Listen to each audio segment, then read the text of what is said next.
We are live with Comic Talk, episode number 9. Comic Talk. Hey, that's the jingle, guys. You got to say Comic Talk, go comic. You know, I need to get somebody to actually write me a jingle, man, for this. So every time I actually start the show, it'll start, doing the whole jingle thing. And I got some wannabe rappers at work. I can get it done. Hey, I don't think I don't know, man. We got to have one of those funny, good, kind of like that Family Guy radio host type of thing. Dingo and the Baby. Dingo and the Baby. Boom, bow, ding. Anyways, hey guys, welcome to Comic Talk, episode number 9. And today we have with us, we're going to go down the line right here. Big E's, what's going on, brother? Yo, what's going on YouTube? I hope everybody had a good Christmas, and I'm happy to be here. You're the man, brother, you're the man. And for the first time today, we also have Greg from Greg's Comic Corner, first appearance. What's going on, Greg? What's going on, everybody? So, Merry Christmas to everybody out there. Hope you guys had a great Christmas, and thank you so much for having me on. This is really cool. I'm really excited to be on today. We are happy to have you, Greg. Appreciate you coming on. All right, and back with us all the way from Hawaii after smoking a whole bunch of Pakalolo, we got with us Hero Statue Collector Lou. What's going on, brother? What's up, guys? Hope you had a great Christmas and got lots of good comic-related gifts. Welcome back on. And once again, Trevor from Rage Comics. What is up, brother, with the beautiful hat? Hey, guys. I'm not sleep deprived anymore. I shaved my homeless beard, so I'm ready to talk some books. And you guys know also, Chris from We Love Comics is back with us again. Always a great addition to have on our show. I appreciate you coming on once again. This is also your 9th episode. You've been with us from the beginning, brother. Where am I? Oh, man, that's just terrible. Yeah, so I'd like to say my name is Chris, and I am an alcoholic. Chris is also really great at poop jokes. And my co-host today, actually. My co-host and partner in crime. Some say I look better than him. Some say that he looks better than me. But that's why we put each other together, as you see right there. What's going on, Ray Jr.? Hey, what's going on, everybody? I hope everybody had a Merry Christmas, and I hope they have a better Happy New Year. 2016 is just a few days away. Hey guys, welcome to Comic Talk, the only show you'll see the host actually get messed up on his own show, just drinking beer and just filling it up, guys. And Asgardian cup. That's a sippy cup. That is my sippy cup. You actually should see my larger glass here. Guys, I would tell you, I hope everybody had a Merry Christmas. I hope you guys got everything you wanted or got nothing you didn't want. I mean, whatever. But nevertheless, Merry Christmas, Happy Holidays, upcoming Happy New Year's. Definitely be safe, whatever you decide, whatever your plan is. Make sure you have a plan. You guys know First Sergeant Ray right there always gives a safety brief at the end of his videos. So make sure you guys are watching that. But, hey. Gotta look out for everybody. Gotta look out. Make sure they're doing the right thing. You got to, brother. You got to. Someone's got to do it, right? So, we're still waiting on a few other panel members. I know I sent some invites over to Chris. Not Chris, I'm sorry, Kevin. Chris is already here. And I also sent Funk Master Celia. So if you're out there viewing, you need to click on that link. And also Amy. Amy, come on to the show, sissy. You need to be up on here. There's quite a few people in the chat already, too. Is there? Yeah, Comic DJ, JLS Comics, Market 316. I mentioned it in my videos today, so I want to make sure they knew. Hey, I'm going to tell you what, guys. Chris, I really appreciate I remember us being at about 80 subs or below, man, and I remember you giving us a shout-out at one time, and ever since then, man, we started going up. Same thing with you, Lou. I remember you giving me a shout-out on your channel as well, and then we just started blowing up. As you know, this is what the community is about, and I love that, man, to be able to share share things and share people, share ideas, share comic books, share statues, you name it, whatever, you know. But hey, since we've been through a full week, guys, of, you know, and if you haven't seen it yet, then oh well. But let's talk a little bit about Star Wars. Can we talk a little bit? Yeah. Yeah, it could be spoiler free. I mean, You know, spoilers. Yes. Let's We're do gonna talk spoilers about already. what I did not like about it. Let's do Yes. it. Let's talk it, brother. Let's talk it. If you We're didn't gonna be doing it. If you didn't watch it, shame on you. Yeah, turn it off. Yeah, you turn could have this got off it. if you have not seen it. You could have got it on bootleg already. Now, That's probably like a bootleg one. I was talking to Chris earlier about this earlier in the week about how the storyline is different. As in, when Han Solo calls his son's name Ben, that's actually Luke Skywalker's son's name, Yeah. Ben Skywalker. Mhm. Yeah. His son's actual name is Jason, and he had a twin daughter named Jaina. Jaina. So, And he had another Marvel's going son. a different route. Marvel is going a different route. Well, Yeah, because none of that stuff actually exists. Anything that wasn't made by either Disney or Marvel does not exist. So all It of that exists right stuff. here. It exists right here. That is These one books right here. of the best series in Star Wars books. No, believe me, I loved the Dark Horse's Star Wars Dark Empire. I thought that was a great story, but unfortunately, because Disney now owns the rights, they've basically said none of that stuff actually exists, so they're doing it their own way. But Yeah, I think that's good. I think their own way is going to be very interesting. Oh, I mean, yeah. well, there's, Disney's way is stealing other people's ideas and profiting off of it. So that's well, I don't know that they're going to do that, but I've heard some pretty wacky theories. Well, You know, Rey could be Mara Jade. You know, bit of age difference, but between Luke and her. But That's I've heard a pedophile theory age. that's a possibility, and you, you never know what they're going to do. So. Did you say she could be Mary Jane? Is all of a sudden Spider-Man going to be in there? Mara Jade Skywalker. Yes, Yeah. correct, right, yeah. Yeah, she was the hand of the Emperor.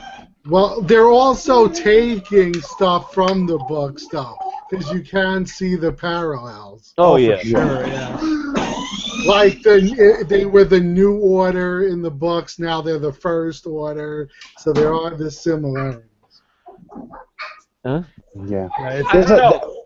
You know, Guys, with the go ahead, Go ahead. Biggie. Go ahead, brother. Go ahead, no, I brother. was just gonna say there was a lot of negative parts with the movie. I felt, but it did show some scenes that we've never seen before. Like when they first introduced Kylo Ren and he stopped that blaster with the Force. Yes. You can't tell me that made you. When I saw that scene, I was like, "Holy shit!" You know, this guy is strong because you never seen a blaster just held in the mid-air.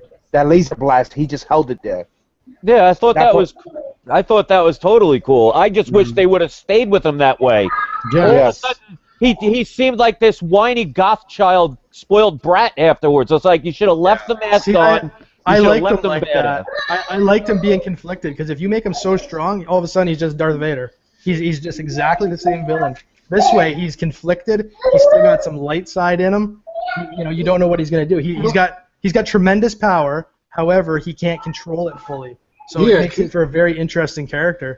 Yeah. I think they just revealed it too quickly. They could have made us have him. I mean, the one beautiful thing about Darth Vader is you didn't know who he was until Yes. the end of the third movie. They could have brought that out a little bit to get more character development and let us get to know the character. But I before we don't think that's the end game. I don't think the end game is it's Han Solo's son. There's something else going on. Who's the big guy pulling the strings? Who is that actually? Yeah. The fact that he's Han Solo's son, it's a spoiler, by the way. Yeah. But the fact that he's Han Solo's son, it's not a game changer. It's not a big deal because I don't think that's what's the movies are going to be about. It's not going to be based around that. It's not going to be it's not going to be a rehash of the originals. He's not then going to get redeemed at the end just like Darth Vader did. If they do that, that's silly. I think they're going to go a completely different direction. Well, I just didn't get how Rey went from a nobody with no training to so powerful that she could stop Kylo Ren. It was like, give me a break. I got into so many arguments with people on that. That was the biggest thing because I said it's like they should have developed Rey a little bit longer. How do you go from a person that has no training to all of a sudden being able to not only go toe-to-toe with the bad guy who's been trained in the Force, but to basically beat him, if not for a splitting part of the Earth. You know, so I got so many people saying, oh, well, she knows the Force. And I'm like, well, wait a minute. If it was that easy, then no Jedi would ever need to be trained. That's right. I agree a little bit, but I also disagree a little bit because I think they did a poor job of showing the fact that he was hurt and still conflicted by the fact that he killed his father. I mean, he got shot by the bowcaster there, and I mean, he's hitting his chest, he's pounding his chest, blood's going everywhere. He was injured when he fought. Yeah, but you could see the light. They did a poor job of actually showing that and explaining that to the audience. I think there could have been another scene in there somewhere. Well, that I can understand, but I mean the actual sword fighting themselves, she was sword fighting like an expert. But what they're saying, what people are saying, and some of the arguments is she actually has some training. One of the things that's hidden, and you'll find out in future, is as a child she actually had some training, and now that the Force was awakened in her, she's recalled it. She's starting to recall everything. And that's where the training came. But the same shit happened with Finn. He was fighting Kylo he should have died. with a lightsaber. Yeah. Right. He should have been killed. If you watch it a second time though, I don't know how many times you guys seen it, but the second time, the first time I watched it, I'm like, how is this guy going toe to toe with Ren? But the second time, it's almost like Ren was playing with him. He was almost teasing him a little bit, and at the end, he just said enough, and then he knocked him down. But it also seems that Kylo Ren never had anyone really challenge him. You know, that was some of the arguments were that, you know, they were the first two people that he ever, I guess, tried to fight that were Force sensitive. Yeah, before that, you know. So before it was just him training with Luke and that's it. So he seemed overly powerful because no one ever challenged him.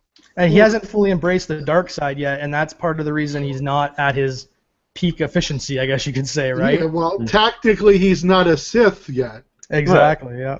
I think one of the things that gravitated me towards Luke being my favorite character is the fact that he didn't go from a farm boy straight into this great warrior within 30 seconds. You had to develop, and he had to learn, and you kind of grew with him. With her starting out, basically not knowing anything and getting that powerful that quickly, it takes away from your chance to grow and develop with the character. So there's not many more places they can go. I mean, yeah, she's powerful. Oh, I disagree. I think she's going to absolutely be challenged in the next one. I absolutely. Hi, guys, I'm here.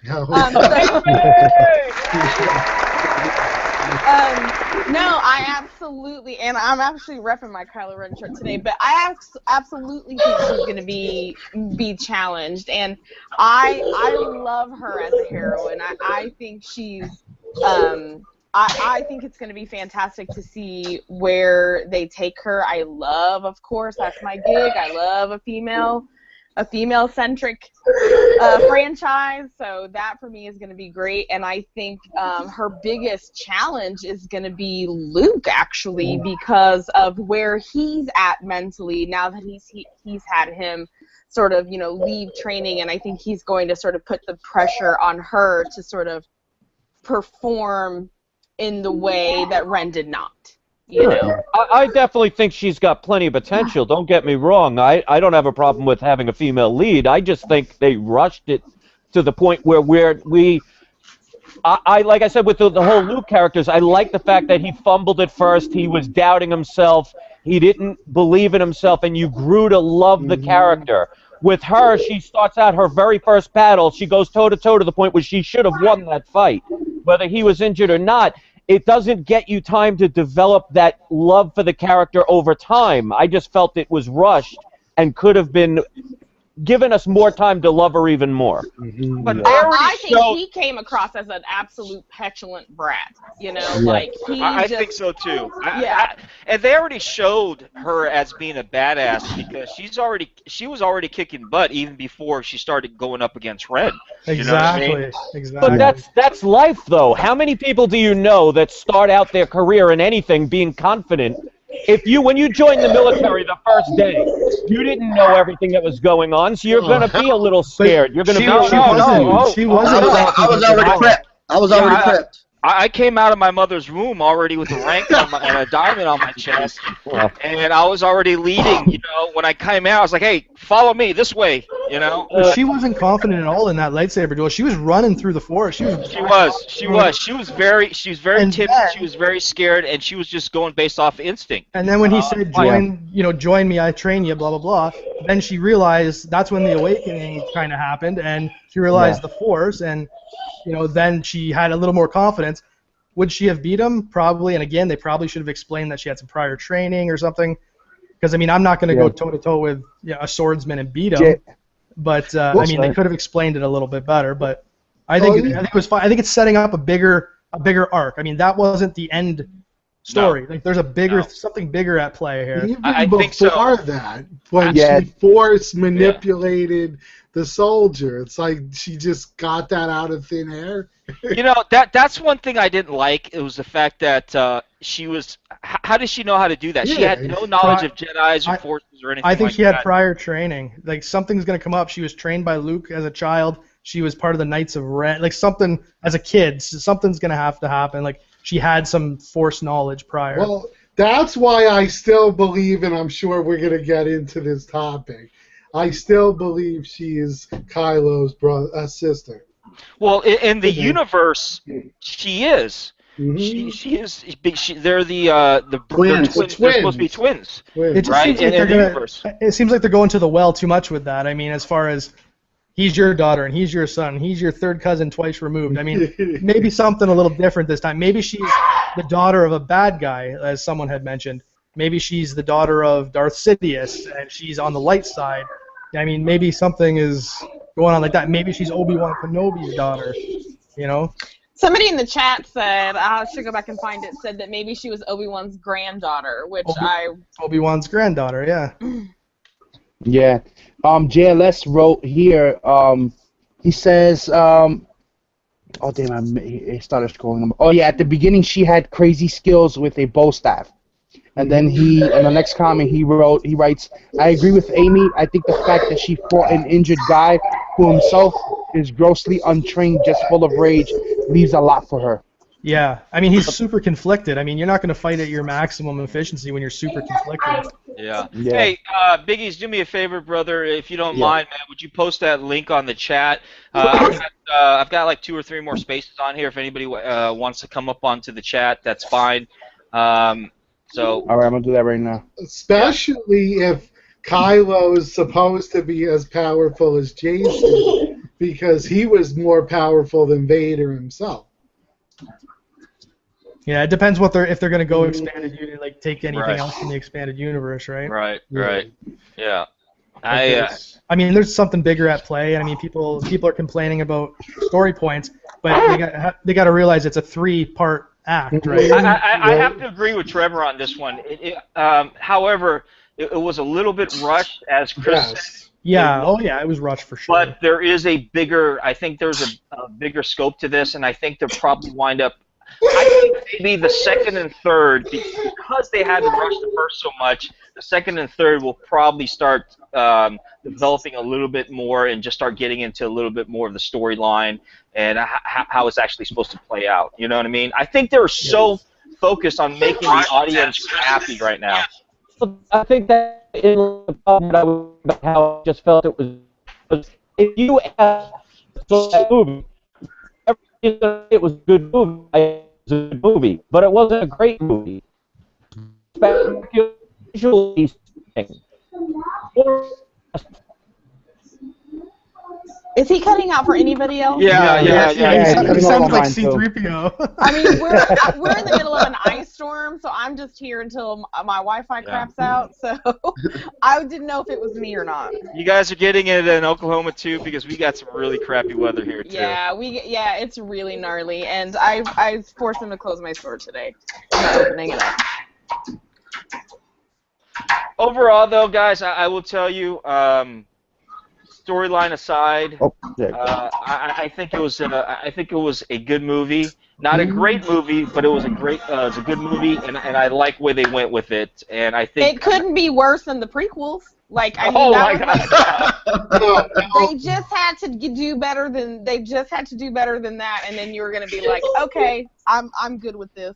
See, I think it was. I agree with Marty. It was a good movie, not a great movie, but it was a great experience. I think it really recaptured the feeling of Star Wars, and I think It the did. first movie had to do that, and now the next two are just going to be balls to the wall, right? You know what? And movie line, everything aside, it's for me what really did it. The link is there. The nostalgic moment of being able to revisit Star Wars again and revisiting all those main characters that we saw. I mean, it was just such a good feeling. It was like comfort food for me, you know. The only thing I really Can you guys? I'm sorry. Can you guys hear me? I'm sorry. Yeah. Yes. Yeah. I don't know what happened. Sorry about that, guys. The only thing I wanted, and this is probably just the girly girl in me, I wanted an I love you, I know moment so badly. Yeah, no, I thought that too. I was just like, please. And then when, like, you know, when they're out there, and then when all of that happens, and I was just like, no. I go back. I want my moments.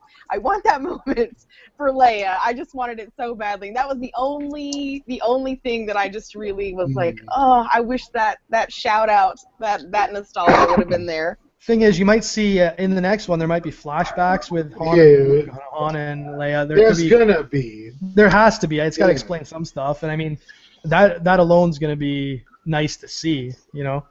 How badass would it be if the Sith Lord that we don't know who he is was Exar Kun?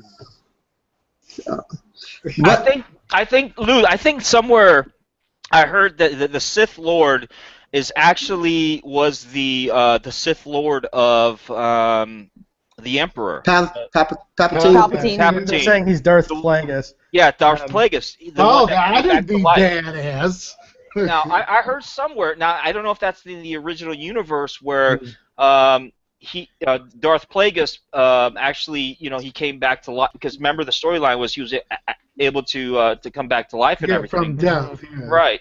So, I don't think it's gonna be, because I think again that's almost too obvious. Yeah, but didn't he say also, Sidious, that he killed him? Yeah, he said that he killed. Well, he sleep. said his apprentice. Yeah, in his sleep.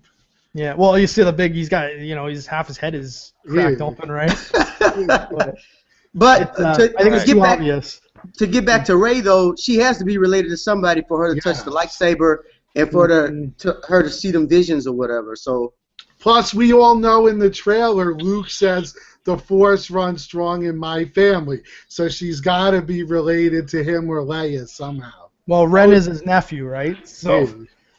That was my prediction. I thought Luke would be her father. I think it's too obvious. I think they got to do something different, you know? All of a sudden, you know, if he says, I am your father, it's corny. Well, then it just loses it right there. Corny. Well, they basically did A New Hope over again, so, you know, they're not really doing much original at this point. I think a brother versus sister makes more sense. Marty, you can't copy and paste the link onto the chat. Actually, Google no, I think I have to be, because I'm the host, to be honest with you. The only problem I have is that every time I try to bring it up, it'll lock me. So you guys, if I get locked out again, you guys just keep it going for me, would you please? He has a problem getting it up. See, I did not make that joke this time. I did not make any dirty jokes, and I just want the record to reflect. We're adults. We're allowed. Are you kidding? I get it up all the time. Look, I just showed you earlier. Wow, it glows. Sometimes. You could even say it glows. Do you think we'll get a different color lightsaber in this movie? Hello? I hope Luke has the same saber, but yeah, I think Rey's going to end up making her own or something at the end there. Good. We have Comic Corner just joined us on the chat. Everybody give them a round of applause. And freeze. And Marky 316 has joined the group. Did you guys?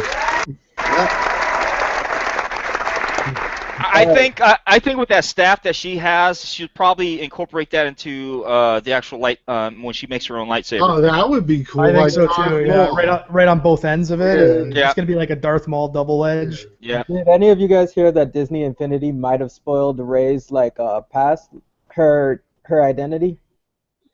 I don't know. I have the game. I was gonna play it tonight. Here's the link. Here's the link. It's an interaction between Kylo and Rey, and in the audio you can hear him refer to her as. You want me to just say it? Okay, Yeah. I'll check it out, and also I'll post it onto the chat portion so the viewers can also check it out if they want to. Yeah, he says, "Face me, cousin." I knew it. What'd I tell you? I don't trust it yet. I mean, they said Finn was Lando Calrissian's son. Yeah, That hasn't been exactly. proved yet either. No, Ray said that, man. Ray said that. No, it was actually on an Amazon book. Either him or Mace Windu. His grandson. Spoiled it. Take a look. They said they spoiled it, but it hasn't been proven yet. Now, if they are indeed cousins, that would make Luke her father. Obviously. It's game footage, and Kylo Ren says, "Face me, cousin," while he's fighting Rey. Yeah, I'll believe it when I see it. Too obvious. It's too obvious. I felt that way too. Well, like I said, Disney loves to follow certain paths that they know people are going to enjoy. I mean, this movie, as great as it was pretty predictable. Can anybody argue the fact that it's extremely similar to A New Hope? I think that was the point, though. They had to reintroduce it to a new generation, and I mean, the story was it was similar, but it had enough variance to it that it was interesting for old people like us and new people. Yeah. For me, I grew up Star Wars. I saw the first movie in 1977.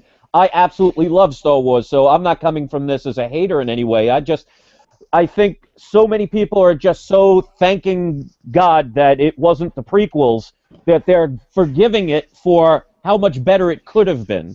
Well, here's the thing, Chris. I have no problem that if there was, I didn't see that it was a carbon copy of the original trilogy at all. I think they introduced the original characters, and I think they did a wonderful job with that. But I think they followed their own path when it came to that. Now, I think maybe just because they had original characters and they had nostalgic moments doesn't necessarily always mean that they were trying to follow A New Hope. And just because they had like a Death Star type object, I mean, history repeats itself, right? So if they thought, oh, this Death Star, that's a great idea, even though they blew it up twice, they're going to say, oh, let's just build it bigger this time. I think I loved that. I think people who maybe liked before but weren't like major fans, you could go to this movie and appreciate it in a whole new way. If you weren't a diehard looking for Easter eggs, looking for this, looking for that, you could go to that movie and really say, walk away like, oh, I want to know more about Rey, or I want to know Finn's backstory, or hey, Dad, tell me about Han and Leia or whatever.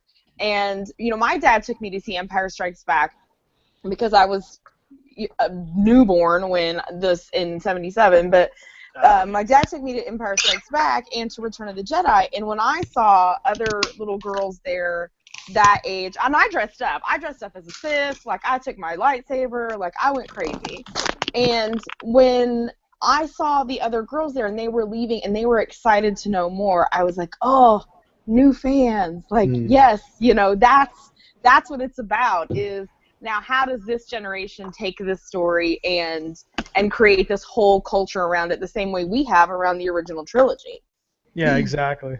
So let me ask you guys, based off the Star Wars, and we talked about Star Wars and how it, Chris thinks it's very similar, and then we brought the fact that it introduced a lot of the older characters. With that movie, with that said, what future movie are you looking forward to, or what movie, or if that, are you hoping they do a remake on? Episode 8, hands down. I want to see the continuation of what we just seen. I'm just like, when I left that theater, I was like, oh no, I want more. No, I can't wait. But that's the great beauty about this. You know, it's getting you all anxious now, and I mean, look at this film. This film is a juggernaut, man. It just crossed over $1 billion in 12 days. That's insane. And you can't tell me people are not going to be hyped up for the next one. I can't wait. Just the way it ended with Luke staring at Rey, it was like, give me more. Yeah, give me more. No, don't leave me hanging off of a cliff like this. Luke, help me, please. No. For me, I had a problem with that last scene. Like, you know, we were waiting for Luke this whole time, and he just stares there, just staring. Like, to me, I was like, say something. Oh, I hated that. Or pull a lightsaber to your hand. Something. He almost looked like when the theater. God damn it! And they finished. He almost looked as if he was surprised to see her. I mean, he by now he's a Jedi Master, the only Jedi Master out there in the universe. And how can he be surprised that she's there with his original lightsaber? I mean, I didn't get that feeling when I saw, especially when they made the camera pan on him a little bit longer than normally they would for somebody that's not saying anything. To me, it looked like he's like, it's about time you found me. Like he knew her. That's why I thought that he would be her father, because he kind of gave a look, and then he raised his eyebrow in a very compassionate way that kind of suggests, almost in a way without saying it, I'm glad it's you, my daughter, who came to find me. I think it's a brother and sister angle. I didn't get that. I felt as though the way he looked, and when he opened his mouth, as though if he was just surprised, shocked, you know. But can we talk about his majestic beard? Like, what? I will tell you thing going on now. Yeah, they're going to make him the teacher. They're making him the teacher, so the beard symbolizes wisdom. He's the next Obi-Wan. Yeah, I've been trying to grow a beard like that for quite some time, but it just doesn't seem to work. I don't know what the problem is, but hopefully it'll grow in one of these days. What do you think? Well, just like my hair, it's going to fall off my face, too, so I'm not even growing shit anymore. Hey, one movie that I'm looking forward to is Batman versus Superman. I am a big Batman fan. You don't even have to say anymore. I can't wait for that film. Of course, I'm representing Superman today, but nevertheless, I am a Batman fan to the day I die, guys. And you see a lot of my statues. A lot of them are definitely Batman. But God, I don't know. I even told this to someone before that. Yeah, you know, Star Wars, the hype, everything like that. I'm happy to see it. But when I heard they were coming out with Batman versus Superman, that's the movie. That's the movie I'm anticipating right there. It's crazy seeing the fan backlash for that movie. Like, as far as just the trailers, oh, Doomsday looks bad. Why Superman wouldn't act like that? No one's actually seen the movie, and there's so much backlash just from the trailer itself. We're getting Batman and Superman on the same screen for the first time ever. And my girl. And Wonder Woman. These people are too friggin' picky on everything. I'm just happy that I'm going to get to see this film. I've been dying for this film. That is the Trinity. 3 iconic characters throughout comic book history finally on one screen together. You know what I mean? The fact that it means we're getting the Justice League. Thank the Lord. This is where I think people need to be careful. Be careful what you wish for, you may get it. I'm looking forward to this, but I'm hoping it's a good movie. Because if we're all going to get excited over anything they put out, if it's bad, then they're just going to keep giving us lack of story. They're just going to give us things just to give it to us. We need to be careful about that. What do you mean by bad, first of all, Chris? Well, do you I'll give you mean cinematic, WB has a tendency to screw it up. What he means is, about. Don't give us the Fantastic Four. That's Thank you. Well, it ain't going to matter because they know we're going to go see it anyway. My thing is, for example, Batman vs. Superman. I actually, if you see the little comment I wrote kidding around, it's actually Batman vs. Superman versus Wonder Woman versus Justice League versus Lex Luthor versus Doomsday versus Darkseid. Don't ruin it. Who the hell is Darkseid? Darkseid. But you keep saying Darkseid, man. He's a really evil plant. So from the chat, we have a couple of people weighing in about this question in particular. Tex the Collector says the Deadpool movie, woohoo, and JLS Comics says not a Will Smith fan, but I have high hopes for Suicide Squad. Suicide Squad's another That one. looks But here's awesome. The thing, guys, I think they're going to here's nail the thing. that one. It is such a great time. Regardless, it's such a great time. I mean, look what is on the horizon right now. You had Star Wars. You had the Suicide Squad. You had Batman versus Superman. Civil War. You had Civil War coming up. Oh my God, the trailer on that, the fight scene is just amazing. I mean, you got all these wonderful characters, you know, and regardless if it's a great movie, there's still going to be good movies. You know what I mean? You know what I'm looking forward to seeing is they're talking about it, and Todd McFarlane keeps dropping hints, but a Spawn remake. Can you imagine Spawn with the proper CGI? Oh my God, proper Trevor! effects? I watched that the other night, and the CGI just sucked, man. Yeah, but when he's in hell and he's time, that was cool. At that time, you couldn't. And he's talking to the dog, the big dog, you know, the big dog in hell. He's talking to that, you know. A proper remake of that, though? Oh, I'd go I'm nuts thinking to for that. myself, what am I watching? Why am I watching this shit again? You know? All right, But, and that's what we don't want. And this is what I'm saying. How many of you guys were around during the comic book bubble back in the 90s? Me. Of course. I wasn't born. I wasn't born yet, Chris. Right. But this is my point I want to say about this. What happens is when you accept mediocrity, they're going to give you more and more of it until people walk away. I think this is great stuff that we're getting. I don't want them to just say, here's another movie, here's another movie, here's another movie. I want, here's a good movie. That's why I think they know that. I think they know definitely that. know that. Because you see, look at what the actors said during Star Wars. They said we know what the fans are wanting. We know the hype and expectations they expect of us. So we were hoping to capture that and capture every moment of that. So everybody knows this. I mean, all the actors, all the directors know this. That's why with everything that you see now, I mean, I think, okay, probably not great overall, but your definition of great varies. Everybody's definition of great varies. Well, and I think you can't please every fan. Like I'm gonna be super critical of like Wonder Woman, and well, that's not right, and that, you know. But at the same time, am I going to be grateful for this is the first time I'm going to get to see her seriously, like on the screen? Yeah. Absolutely. And I'm going to tell you right now, I'm so grateful just to be able to see Wonder Woman, Superman, and Batman and one all cinematic screen. That you know what, I think it's just so. I'm just so excited. I am a fanboy. I'll be honest with you. I'm a total fanboy. It only took 75 years. And no one's going out there saying it took 75 years and a lot of big heads to finally move out of the way because it was basically a regime change, and they got this new guy that's running Warner Brothers, and he knows how impressive and important these properties That's the thing, have. exactly. No one's and going out there they are saying not playing around. They have a slate till 2020. I don't think if you're going to put all this time, effort, and money, especially all the characters that they got, all the actors that they got going for these films, I don't think they're going to say, screw it. We're just going to throw our money around and we're going to make all... No. That's exactly in. Look what they did with Suicide Squad. Yes, look at that. That's awesome. They got Will Smith. They got Margot Robbie playing freaking Harley Quinn. That's Perfect. awesome. That's the awesome. thing. Perfect casting ever.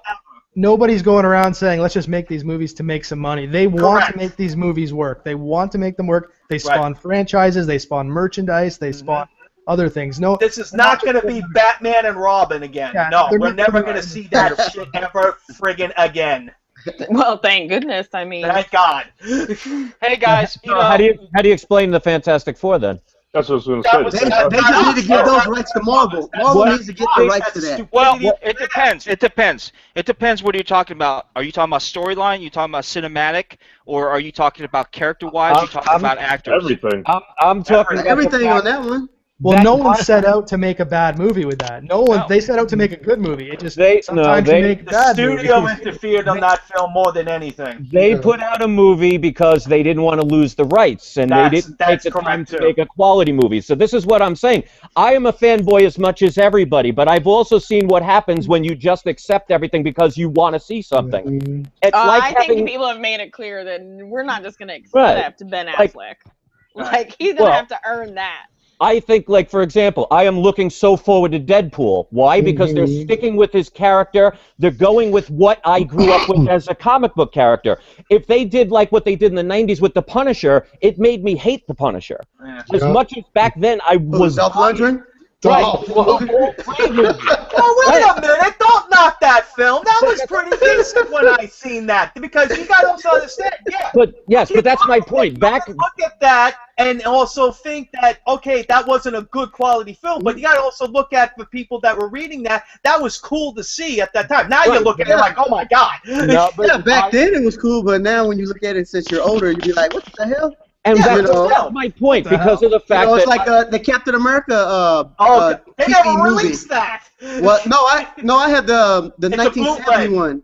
It's a I bootleg. have the 1970 series or whatever. That was cool to me. But now when I look at it, I'm like, damn, I really like that shit back then. My point is, back in the 90s, nobody was more popular than the Punisher. So everybody in my generation was dying when they heard that they were going to finally make a Punisher movie, and it was mediocre at best. That movie was pretty decent. Thomas Jane. Decent out of all the other ones that fucking Warzone shit was had the right story. Oh, Warzone sucked. That shit was Warzone was horrible. I didn't. But that Thomas Jane one was on point. I like that. Yes, the Thomas Jane one was good. Right. So two of the three were not good. Yeah, but that goes to my point that the public isn't just going to accept garbage. I mean, Green Lantern was a flop. Exactly. Everyone Daredevil, terrible. It was a flop. Daredevil was a flop. Yeah, I like Daredevil. It wasn't that bad. Superman Returns. You take out Superman like 2 or 3 Returns. scenes. Everyone wanted Superman Returns wasn't that bad either. I mean, it wasn't. It great, wasn't bad, but it wasn't a box office hit. Did you guys it like box Ghost office Rider? success. Well, okay, if you're going to say that, then Green Lantern, as much as I'm a Green Lantern fan and I'm not being a fanboy on it, but I knew there was flaws with that film. But the film made almost $500 million, and they still consider that not good enough. That's bullshit. Because the write-off on it was going $200 million. They lost $200 million on it. Yeah, but that's on them because then they put another friggin' $150 million on marketing because they tried to bump their universe with that film, but they put too much into that and they picked the wrong guy to play Green Lantern. Right. Ryan Reynolds is not Hal Jordan. No, he's Deadpool. He's more like a Flash. He's more like a Deadpool. Flash type character. Yeah. So that's all I'm saying is I think this is the best time for any generation who loved comic book and comic book characters. I hope they will continue to give us what we love and not what they can earn a profit from. Because eventually people are going to just say, put something out, people will pay for it, and I want quality over quantity. That's all I'm saying. I think they're looking at what Marvel did. I'm sorry, Ray. Hey, that's my girl, man. Oh yeah, Red Sonja. Yeah. They tried to get one going. As far as I remember, they had Rose McGowan playing her. Yeah, I remember. And I forgot who the director was, and then that got all. Oh, that was Robert Rodriguez. Robert Rodriguez is going to make a new Red Sonja film with Rose McGowan. I don't think Rose McGowan would have made a good Red Sonja, man. She's not. True, but at least they were trying to do something, and now it's like all in the basement. Wonder Woman. Hey, let me ask you guys this. Steering off topic a little bit more, man, and I want to go on a little bit about. I talked, I think, last week about cutting my pull of modern ages down and start focusing on silver ages. And Trevor, we talked about this a little bit too. I want to because I'm going to start steering to that path, right? And I know a lot of people are starting to steer to that path as well. What are your highly recommended Silver Age whether it be Silver Age or key issues, great covers, or what have you? I just did a whole video for you. I would love to watch that in a second, but however, keys. Oh boy. the first one that comes up to my mind and Mark, it doesn't have to be keys. It can be just 12 cents, 10 cents Silver Ages that have some beautiful covers, or minor keys. Anything with the Batman's a big right now. I mean, those keys, the first Silver Age Scarecrow, the first Silver Age Penguin, Silver Age Riddler, Poison Ivy's first appearance, Mr. Freeze's first appearance in the Silver Age. Well, Mr. Zero, as he was called. Yeah. Those are all major friggin' keys. Raj Al Ghul's a Silver Age book. That's a major key. I mean, that's Batman alone. I mean, we can go down to the others, but we need another 4 hours. You can pick up some very affordable cool books, like in the Showcase line. Pick up Showcase 34, 35, 36. It's the first Silver Age appearance of the Atom, the second appearance, and the third appearance. You can pick up. DC definitely has a lot of keys, a lot of Silver Age keys. Just going through the Rogue's villains alone, the Flash has. Flash has tons of keys. I mean, but the problem with those are they're getting now because of the TV show, they're getting up there in price. And Flash 105 is going for a crazy amount now. I got the first appearance of the Reverse Flash, and now I got that for only $9 before the shows and everything. Let me lead into something since you mentioned that, Mark. Okay. Yeah. Let me ask this is for the whole panel member as well. Topic of discussion right here. What we talk about with key issues about how we do videos and everything like that, YouTube videos, okay, do you think how much, I know this happens, but how much of an influence do you think a lot of our videos based off key issues, modern age, what have you, is big influence on how much people actually go out there and buy and actually give to the the consumers and the community and everything like that? I think how much of an influence? I think a lot of influence because with us being in around the world, it's more like jumping on the bandwagon. If I see that you got it, I want it because I want to be cool just like you. I want to thinking that okay, he's got it and he collects comic books or she collects them. It must be the right book to get or whatever, And then that's what I think. I think there's definitely some influence. I mean, you watch a video there. Someone's got a Green Lantern #1. Oh, that's a pretty cool looking book. I'm gonna go grab a Green Lantern #1. It's definitely got influence. Like we were talking about earlier, people. The Flash TV show comes out. People start talking about the Flash. People start showing Flash books. There's less Flash books in the population, in the eBay population. There's more Flash books going up on Comic Connect or Comic Link for high values, right? Yeah, basically, anytime when a new show comes out or these new movies come out, I mean, it's all there out in Google and all over YouTube, especially with people like us explaining everything.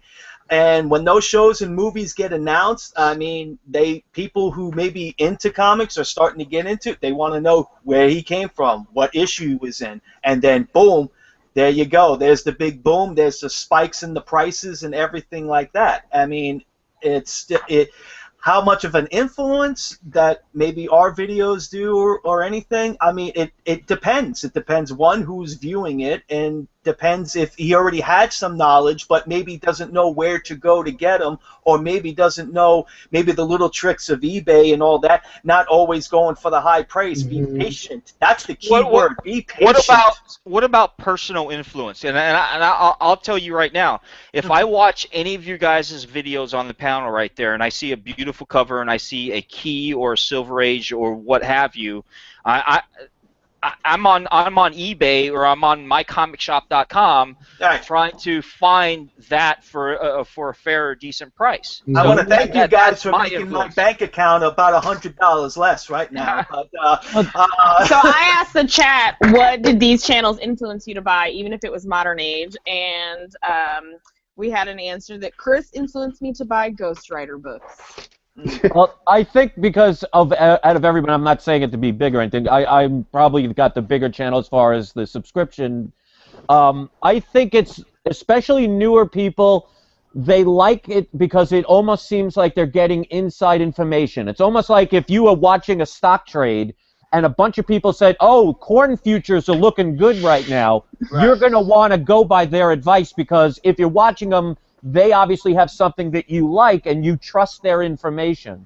So I think and that's why we need to be responsible. That's why, like, when I talk about the movies, yeah, I would love to watch every one of them, but I also don't want to pander to my audience and say, go watch or go buy everything. You got to be realistic, because we will have influence on other people. And like Peter Parker says, with great power comes great responsibility. Very true with that, because you don't also want actually, a lot of people also, I've seen other people's videos and they just like maybe say, hey, go and get this book and all that, and sometimes you don't want to do that because you want to say, okay, if you want to get this book, be prepared, it's going for this, this, and this, but maybe the best book is to get the one before it because it has a little cameo and that one's not going for that much. So do you or guys something like that? Let me ask in the same topic here, guys. Do you think that the influence is more on Silver Ages or Modern Ages, or just? I think for me, you guys have mostly influenced me more towards Modern Age because I collect differently. I collect female-centric character. I collect female characters, female writers. Well, Amy, let me ask you before you get on this topic. Being that you're a fandom collector, right? Right. And just what we talked about with the influence and all that. Do you find yourself collecting more now, or do you consider just be at a stabilization? Like this, like right now, one of my favorite series this year is The Black Canary, and like I find myself like really like not necessarily wanting Marty's favorite comic character. Sorry.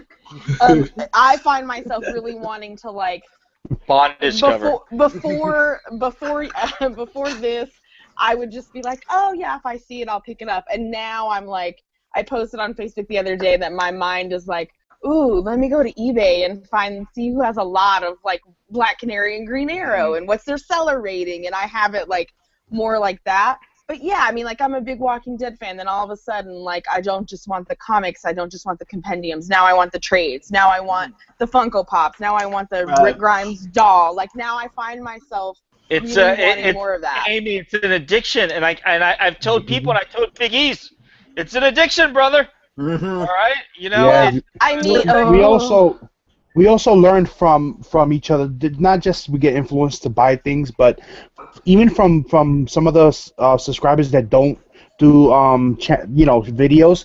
I learned a lot of things from them. Like the other day, I had bought this book. I showed it in one of my videos. This is the Orion of the New Gods on 15. That's the first appearance of Black Racer. I didn't know that he becomes the Black Flash, and I found that out through one of the comments from the hobbyist, bro. Shout out, snuck one in there. That's how I was gonna shout him out. Yeah, but, that's just learning from everyone. Even people that don't make videos. It's been awesome. It's that's actually a storyline that's going now in the Justice League. It's the Dark Side Wars, and it's pretty damn good. Here's another thing. I had no idea this was the first appearance of Deathstroke until I actually saw a video. And I saw a whole bunch of videos. And then, hey, Mark, check this out, man. This is actually a beautiful, beautiful condition, right? Yeah, this is also beautiful too. Okay, all right. Hey, you want to trade, man? One of the things that I think is really probably get this book again before I get that one.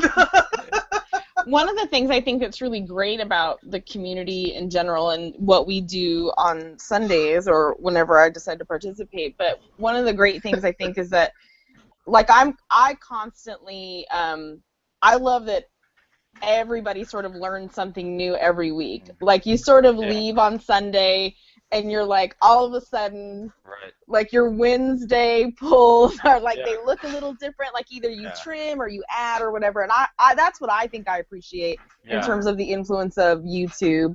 And it's the same thing for all of my sort of like, I love makeup and YouTube does that for me there, and I love archery and YouTube does that for me there. In all these different areas. But for sure here. But I have to absolutely cut my pull because I haven't gone in like 4 weeks to pick up anything, and I already know my local comic shop is going to be like, here, I need $750. Well, here's two things right here for you guys. And just what you said about the community, you know, we have all these panel members, and everybody has certain ideas about certain things. You know, Chris has his idea about things. I have my ideas. Trevor, Greg, you know, Big E's, Amy, Mark, Lou, whatever. And you know, here's the thing about it. You know, the viewers or the subscribers might not agree with me, but they might agree with Chris, or they might agree with Amy. Right. And you know, so that's okay, because everybody has their own viewpoints of a certain thing. You know, so that's okay. But at the end of the day, when you go back, you're like, you know what? But I learned something new. I may not have agreed with this, but I learned something new, and that might be a point right there. Oh, yeah. And then Amy, you know, you talked about the makeup and stuff. We have actually about 3, 4, 5 subscribers, Ray, I think it is, that don't actually do comic books, but they have makeup channels, and they're subscribed to us for whatever reason. I have no idea. Because of me and Celia? Yeah, obviously. So, you know, I don't know. Maybe I could hire them to be our makeup, you know, wardrobe and makeup before the show or something. No makeup's gonna save this. Sorry. Well, I think that, like, especially as my friends, because I don't do YouTube, my friends, like, I Snapchat and I'll post on Facebook, hey, I'm gonna go do this, and they'll want to tune in. And I think for them, it's really interesting, because then I got a text like after the last one that I was on that said, hey, I have an actual pull list now, which I thought was really great. And my local comic shop, which actually Ray just did a video about them, Carolina Comics here in Lawton, Oklahoma. They ended up, like, Karen, she ended up telling me, like, that because I posted a review just on Facebook, like just a picture with me with the comic, that they ended up having several requests for that. And so I just think that it's really interesting how that sort of, you don't even really have to do videos, but like for the community to actually branch out and really have an opportunity to grow just from something as simple as a bunch of nerds sitting around talking about, like. Well, you know, I think that's wonderful, because look at that. I mean, even like, as I mentioned, our subscribers. You know, we have statue collectors, we have comic book collectors, we have makeup people, we have fandom collectors. I think it's absolutely wonderful that we can actually branch out that way and have a little bit something for everybody. Because I even mentioned in my older videos, like, you know, if you don't like what you see right now, just hang on. Because you know, maybe eventually we'll have something that you like, and even for the makeup people, maybe one of those makeup people might come here and like do me up or something like that, eyeliner and everything like that. I mean, you know, you never know, man, Ray. You never know, Ray. If you want to cosplay, the Crow, I got you. I got you. Well, I know Chris on his videos. What I like about influenced me on getting the Golden Age books. They're right now they're not very expensive at all, and like you said, you don't have to, but you know, I recommend you jumping on some of those historic. And freeze. Yeah. Yeah, froze. He froze up. Too long, didn't read. Chris deals crack, and we all buy it. Bumper. I wish I was making commission. Let me tell you. But I tell you what. As much as I actually promote, like, you know, T-shirts like this, drinking Blue Moon, I should be getting a commission off of this as well, people. You know what I mean? Well, I honestly think each channel is going to be different. Some people just make videos because they want to show off comics. Some people just make videos because they like to talk about comics. Like, for example, and I can only talk about my channel. My channel is to help people who don't know about comics. So I take a big responsibility, and I take it very seriously. So when I, like, for example, when I do reviews, I don't want to do a review and say, okay, this is rose-colored glasses. This is perfect in every way. I want people to see the good and bad so they can make a truthful decision, not just based on, oh, go get something or, oh, go see something. Right. So I think it depends on the individual person about being responsible, because if you have 1 subscriber or 1 million subscribers, you can influence somebody to do something they may not have thought of because of what you said. Yeah, but Yeah, but that, and also that there is common knowledge out there with comics and everything like that. I mean, Not for everybody though. Not for everyone, but you know, maybe I'm just old school or something like that. But I just know that if I'm in particular for a character, or I want to go for his first appearance, or I want to try to maybe get a second appearance, because I just know for a fact that the first appearance is going to be more than the second appearance, or maybe there might be a lesser printing or whatever like that. And it's knowledge is power, and your channel and everybody else's channels out there, and also, you know, the information's all out there. There's a lot of good people out there that give you actual factual information about a certain character in a certain book and whatever, and you can always make your own determination. But a lot of people just don't know that. Like you said, a lot of people may just jump on the YouTube and say, "Oh well, this guy told me to go and get it." Right. And that's there's the whole the thing big you're bird saying mentality, versus the too. whole responsibility and everything like that. Well, Yeah, I there's think Several big herd people have mentality. mentioned that they were really kind of set in their ways. Like Tex the Collector said he was influenced by Big E's and comic book fanatics to start getting into DC and independent. He used to be Marvel only. I used to only get DC and Image until last year. Nerdy Hunter says Chris influenced Empire of the Dead and Golden Age books. And hi, Amy. Hi. Celia says, hey, everybody, just jumped on and started watching. Hope you all had a good holiday. Celia, I miss you. Hey, Celia. You know what? I just want to add one thing. Besides all the big guys, Marvel, DC, Image, whatever, you guys got to get on Valiant Comics. Mhm. They just signed a big contract with Sony. They're going to be making their characters Bloodshot, Internal Warrior. I mean, they got some Harbinger's really- been on the horizon. Right, yeah, no, they Yeah. you guys, I will tell you. those are good books to get Yeah. right now. Right. They're in Yeah, dollar bins and stuff. My but they're going the up. owner of my local shop told me that Valiant works very closely with the shop owners. Yeah. Also. They Yeah. let me let gonna start getting up there. Hey, real quick, hey, Greg, input, brother. Input. I need some input from you, brother. I don't mean to put you on the spot or anything like that. It's brother, it's so hard because it's like I don't know when to jump in. But hey, here's the thing. Here's the thing. Just jump in, man. Jump in there. Because Let's cut people off. you're never gonna know when to jump in because everybody chimes in. And I've said this from the beginning. If you have anything to say, just jump in, man. You got to be from New York or loud. I know I'm from Philly, so it's not as loud as New York, but.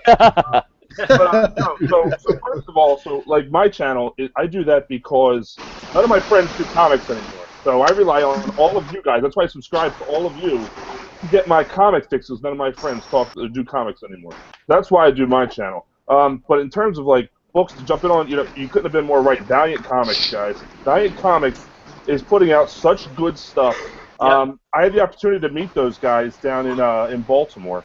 And they turned me on. I got a bunch of their trades and everything. And Harbinger right now, Harbinger, one of the best things I've ever read in my life. And if you haven't picked up Harbinger, you guys have to pick it up. It's great. But I've spent a good portion of the last half of this year picking up first appearance of Bloodshot, first appearance of Rye, Eternal Warrior. I haven't been able to get a Harbinger #1 because I haven't been able to get the deal that I'm looking for. I'm very particular with my books. Like I want the best possible grade that I can get. Yeah. For the best possible price. So for me, Harbinger is certainly on my list of top books to get. But you know. Yeah, it's I've seen that at some shows, dude, and they're going up. And I'm actually trying to get the #0 issue, which was only a mail away. That is just crazy right now. And I had it in my hands for $60. I guarantee you, and Lou I has passed it probably. up. I bet you Lou has in his 50,000 comic books. I over have there, them man. because in the 90s before the burst, that was a big thing to collect. Yes. So I have all Yeah. the Exo Man I- Awards, Harbinger, all that. The gold foils that were going for ridiculous amounts of money. I definitely got to do a video of the Valiant comics that I got, because at the time when those were coming out, I was actually working at a comic book store Nice. for a little bit. Part-time, and that was the big thing. And we had stacks of them, stacks. Now Yeah. you can hardly find them because everybody now that they announced this, and the stories that they're putting out now are pretty damn good. I'm just about to start on the Book of Death series that they just did. That's awesome. And that cover artwork just alone to say, oh yeah, Book and Death, I'm getting it. I gotta read this sucker. Believe it or not, one of the best places you can get Valiant Comics on is Craigslist. Yes. Everybody's putting Perfect. their old Valiant stuff all over Craigslist, and you can get it for so cheap because they just want to. $2. Those are the people who don't know that just want to get rid of their old comics, and you can pick up all those great old back issues for Because for it doesn't say $1. Marvel or DC on it. That's why. Exactly. You got to. I will tell you, I have Harbinger #1. Had no idea about Harbinger #1. A buddy of mine just gave it to me. Gave me a whole bunch of his comics and everything like that. And Harbinger #1 actually beautiful, near mint condition on Nice. that. And I had no idea about it. I actually looked it up on eBay. I think about almost a year, and it was going for about $100. You know. Yeah. So evidently, if hey. Marky, if you want to trade something for Harbinger #1, just let me know, brother. How about Deathstroke's second appearance right here? Oh. You know, I got that one. No. You got to do better than that. This is a Harbinger Do better than #1, that. You brother. want my bondage cover? I know you son of a bitch. Goddamn right. Goddamn right I do. The only Valiant I have is Ninjak #1.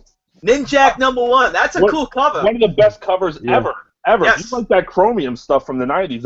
Yeah. I actually got the Exo Manowar #0, the error printed chromium cover. I have that. I have that one actually. Hold on to it, Marty. I'm telling you, when that movie comes out, that's an error book. That might skyrocket. Here's the thing about Valiant, man. People don't know. They don't know the No, they don't know characters, Man squat of War, about it. Harbinger, things like. They don't know anything about it.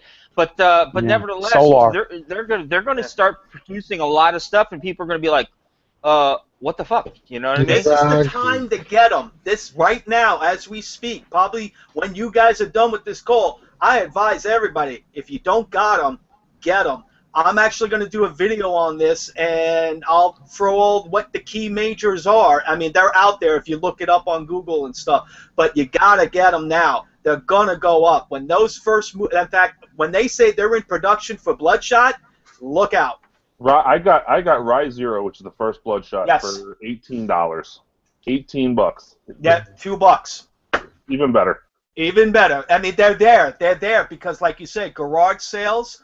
Some on eBay. Right now, people starting to realize about these books. But It's the Eternal Craigslist Warrior. garage sales, you'll easily find it. Thrift shops, sometimes. But I remember one thrift shop I went in, and I literally picked out a whole bunch of them.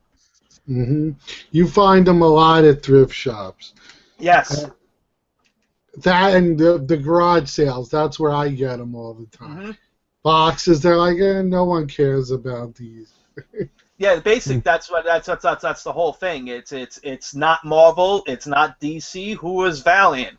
They basically made tons of copies of these things. That's the other thing now that's the other thing I'm kind of worried about. How many prints did they make a certain issue or something like that? You know. So that's the whole thing. Like I think it's Solar #10 if I'm correct. Is that the first appearance of the Eternal Warrior? It's that all black cover. Yeah, How many prints did that they make? Because I know they made a second print of it, and I got the first one. Did we lose Marty? No, I'm here. Oh, okay. Oh, I'm good, man. I'm good. But here's the other thing about the Valiant books too, is they all had that coupon inside. Yes. Cut them out. Good call. How many of them don't have the coupon cut out? That's Correct, why because like they the higher grade Harbinger ones, they're $500-$600 with just Right. that coupon alone. That's right. That's right. Also, they also did it with the Magnus Robot Fighter. They mailed away, and I got the zero issue of that. That's the one I have.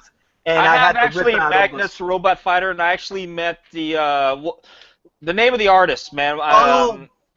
Barry Winslow Smith did a lot of Valiant. No, not him. The other guy. I know what you're talking about. Oh man, He's got his own website. Anyways, Actually got his signature on one of the books that I have of his, and so. And right now it's nothing, Right now it's absolutely nothing. But give it some time, like anything else as far as books goes, and they start just getting really overly popular, and people are they're sought out, That's the best time to be collecting when no one's talking about it. The problem is most people invest when the books are already 10 times worth what you can get them for. Right, everybody gets missing. I was talking to Trevor earlier. You know how much I bought this one? This is a beautiful, almost an 8.0, maybe a little bit higher. I bought this for about $40 or so? Good price. I won a bid on Fantastic Four number, 44, with the first appearance Silver Surfer with the Galactus on the cover. 48. I bought that for $200. I won a bid for $270 today. That book, and it's a beautiful. You can attest to that, Trevor. You saw the book that I showed you. Yeah. And it's absolutely a beautiful cover, and that's going for up to $300, $400, $500, man. Yeah, that's an amazing shape. It's a matter of catching it at the right time and everything, and being able to find it when people aren't looking. It's your ups and downs and highs and lows, man. Well, it's like you guys were talking about with look at what happened with Scooby-Doo Team Up number 12. You're talking about influencing people. Everyone went out and bought Scooby-Doo Team Up number 12. And I mean, people are buying 4, 5, 6 copies because it's got a low print run. But now you can go on eBay, you can pick it up. You can even go to your local comic shop and they'll pick some up. I've dive down a little bit with that book. But, a little bit. It tanked. It was, it tanked. I mean, like today, like Marty, like you said, you're buying some Silver Ages. I went to a site that I haven't been to in a while called Atomic Avenue, and I got the second appearance of Black Manta, which I think is Aquaman number 42, if I'm correct. Yeah, so I got it for $10. Very good. Very fine. I was able to pick up the entire run of Swamp Thing at a yard sale for $25. Wow. Is that the Parasite book there? Yes, it is. This is a funny story. The comic book day thing that they just did during the summer, I went to a shop. They had a box out, 70% off the price. That's one of my favorite books right there. Yeah, I flipped it. There was the last book in the back. On the back of it, it said, I don't know what the hell it's, $75, $85. Books, $300 or whatever. And I'm like, oh my God, this is the first appearance of Parasite. Boom, boom. I thought they were not going to sell it to me because they had to give it to me for like $30 friggin' dollars. See, I can see they gave it to me for $30. I can see Parasite coming into the cinematic universe at some point. I think later on down the line, yes, definitely. Down the road, I think he'd be a pretty cool villain for that. It's still a key book. It's a major It's not a major Superman villain. It's a key Superman villain, which you don't know where it's going to come up. And it's a good book to have, and it's a Silver Age, and it's old. That's why I like it. And this is a damn good condition. I'm shocked that I got it for $30.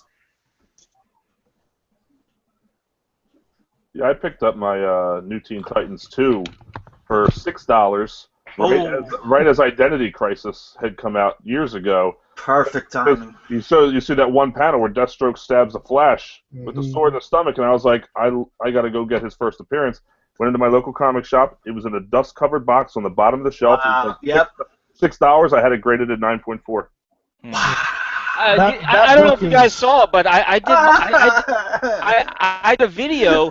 I picked up first appearance of Doomsday, man, at for $5 at a not a comic book store, but a bookstore, man. And I was so surprised. And right now on eBay, it's starting to go up. It's not all the way up there yet, but it's starting to go up. Just like X-Factor, the first appearance of Apocalypse, guys. That's starting to fucking raise in price right now, man. It's number 5. It's not all the way up. It's not all the way up there. 5 and 6 right now. It's not all the way up there, but it's starting to go up. So I'm actually surprised that first appearance of Doomsday is worth so much. I mean, they printed so many of them. Correct. And they're in such good condition, most of them. I mean, I can't believe it's actually going for. It's also there goes. That's what you're talking about, the movie influence again. You're talking about the movie influence, But is it I have that first Doomsday also, but mine is original from back in the day. I bought it off the rack when it came out. I mean, you So I want also to got send it out to get it graded. You also got to remember, Man of Steel #17 is at the actual first. Yeah, I have both. Doomsday. I have It's like a 16, cameo 17, thing. 18. The same thing happened with Bane. No one cared about him. Yeah, no one cared, and he spiked, and then he No one went cares back about down to Bane nothing. anymore.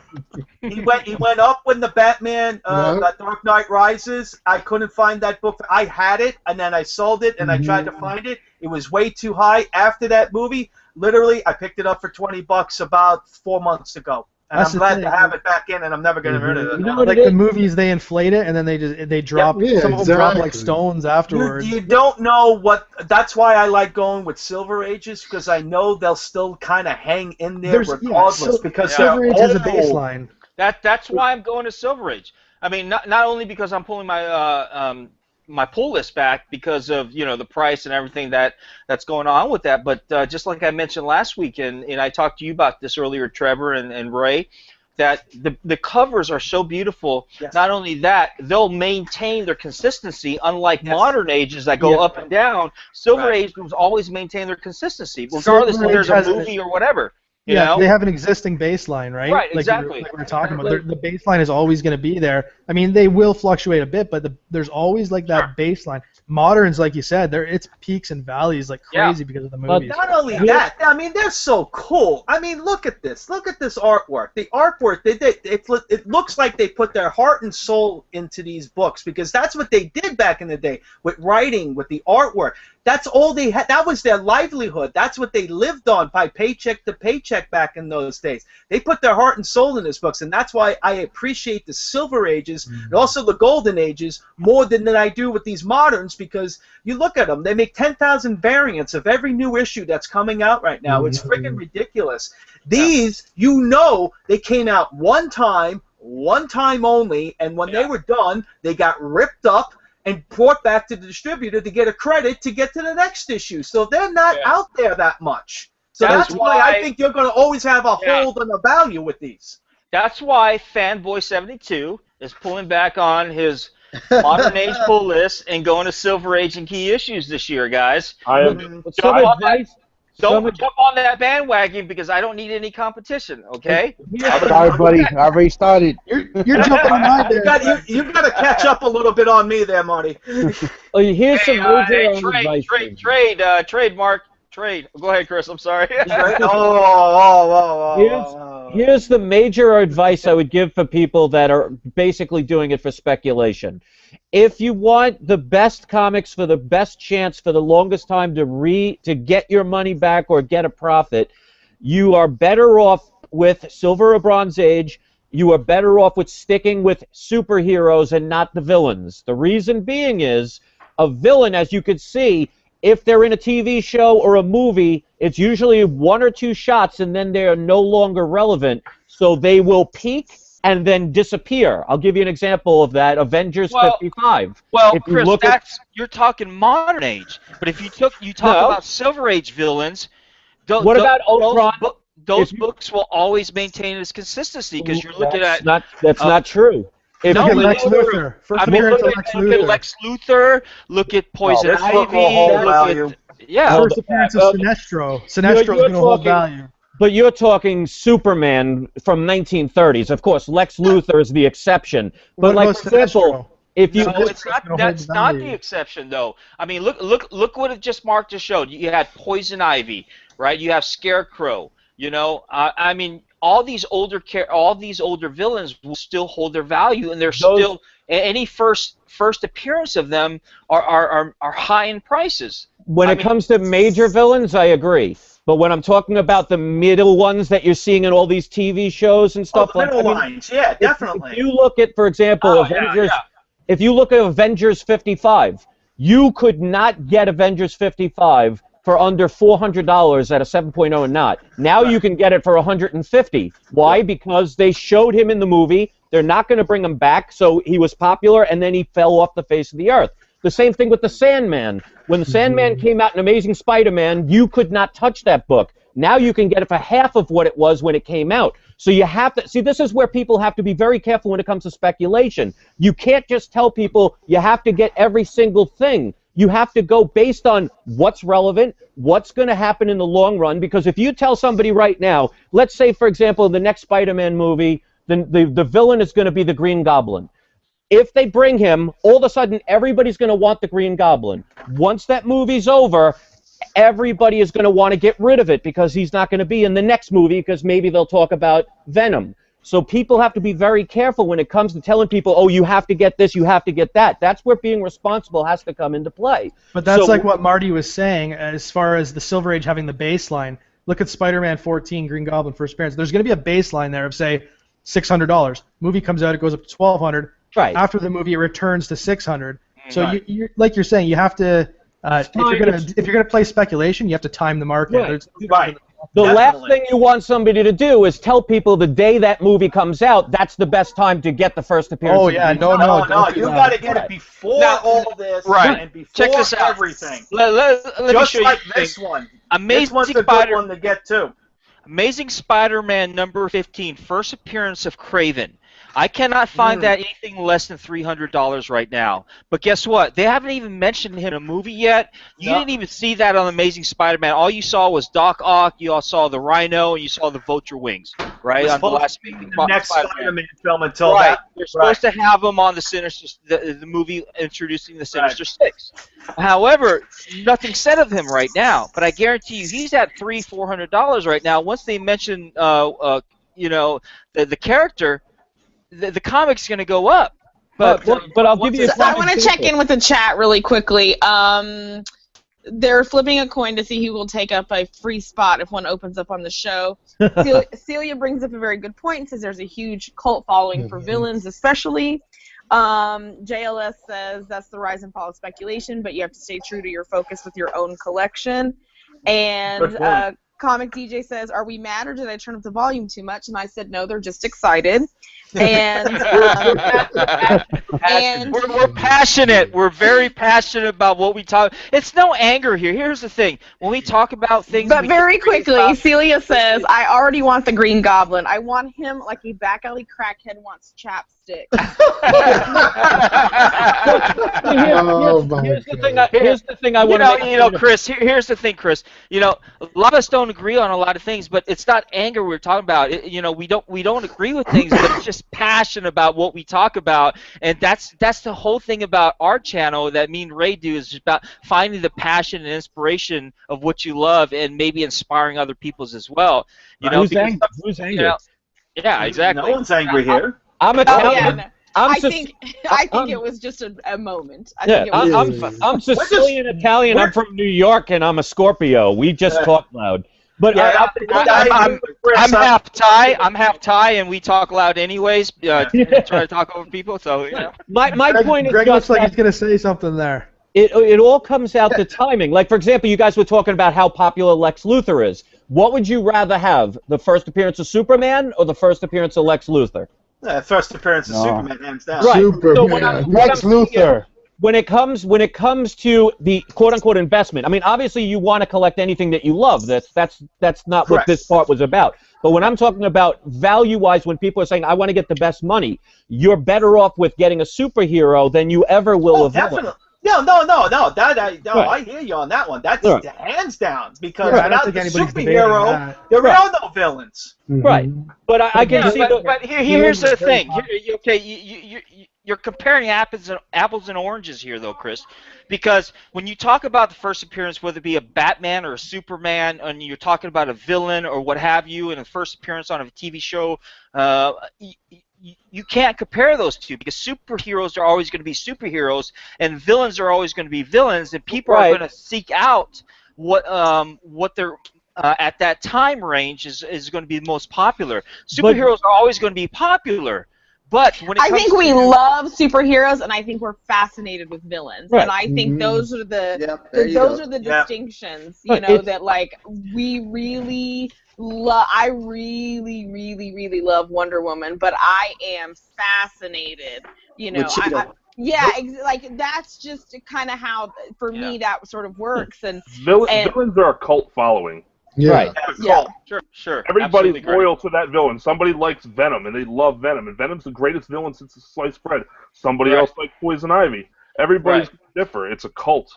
Yeah, so I think it all has to do with the timing. Like, for example, if you knew Carnage was going to become the next villain in an Amazing Spider-Man movie, all of a sudden everybody's going to gravitate to Amazing Spider-Man 361.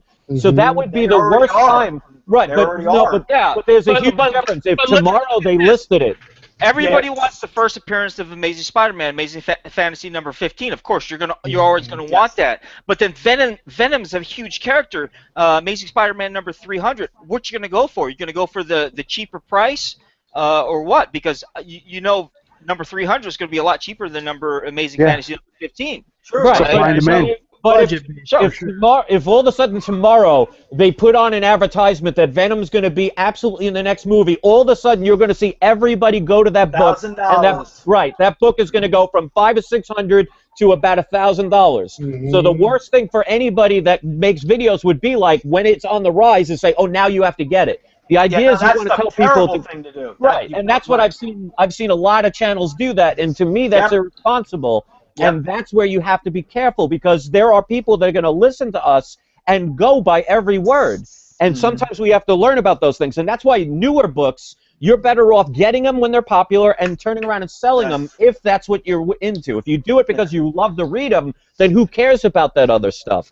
When I'm sorry. I just want to say one thing. I know what you're saying, Chris, and I hear what you're saying about speculative and not trying to force feed on everything. There's a site that I go to. It's called Invest Comics. Yep.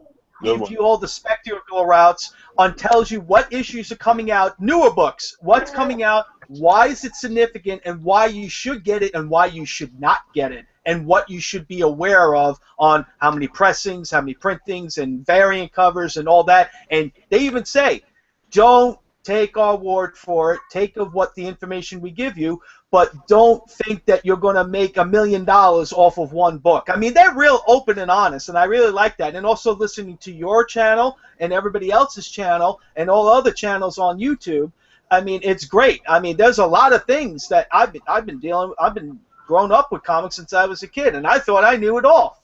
Yeah. Screw that. That's a good point. Mark. That me and Ray don't ever claim to be professionals at what we do at all. All we do is show that what we have and based off our knowledge or anything like that.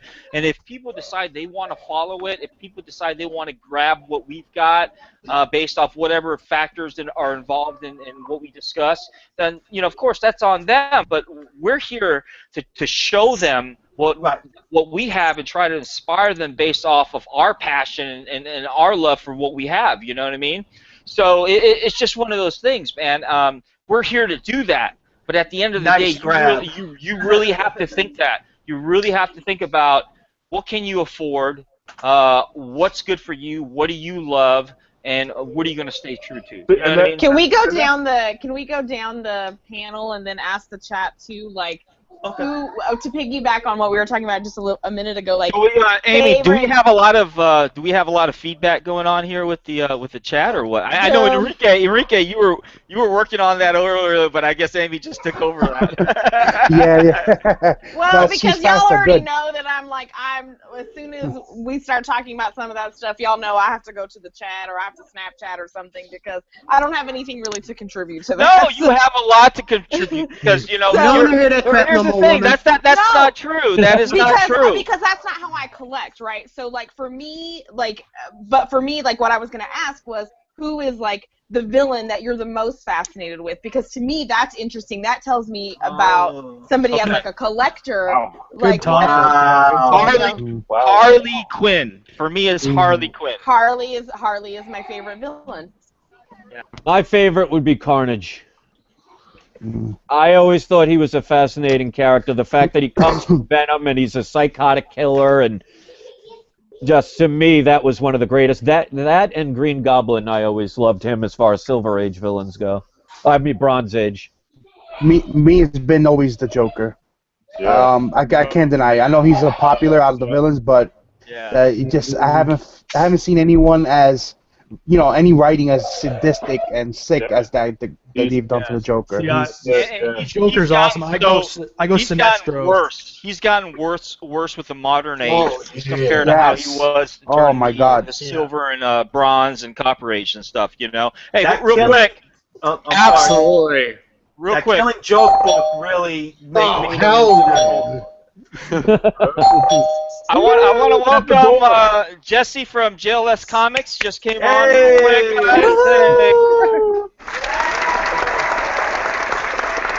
Our sneakiest chat member is. Yeah. But to answer your question, mine would be definitely Sinestro. I've been a Green Lantern fan. You stole mine. I'm sorry. I know. I heard you. But, Yeah, you stole it first. I know, but he said it first. I'm going to say he said it first, but this has always been my villain, and then right up next to it has always been Lex Luthor and the Joker. Mark, so. where the hell do you pull these comics out of? Every time you mention something, they just come out of nowhere. Hold on. I mean, Jesus Christ, man. I mean, where do you have these books at, man? They're coming out of his ass. That's why they have to be slapped.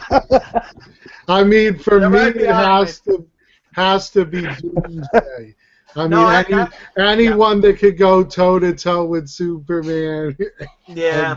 Actually, do you know which movie cartoon actually influenced me as far as the evil people? Gargamel.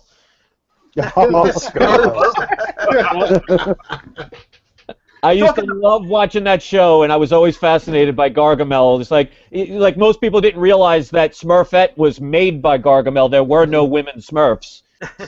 Yeah, you know what? I thought Gargamel was on like Fraggle Rock or something like that. No. Oh, that was the Smurf. He was the wizard, Gargamel. Oh, okay. And I think in the Was last. the only female in a giant field of male Smurfs. Yeah.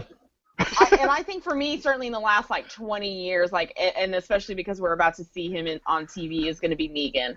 Like that's a villain that I'm super fascinated by.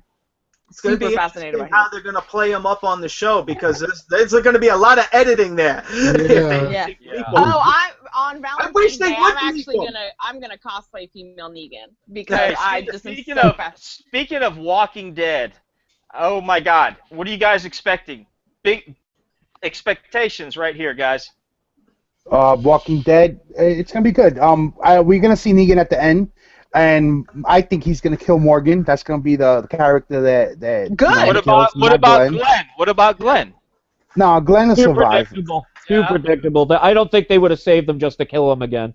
Oh, yeah. I think it's gonna be Morgan. It's so bad. I don't care if they kill Glenn, because it's canon. So I don't care if they do that. Can you imagine the press though?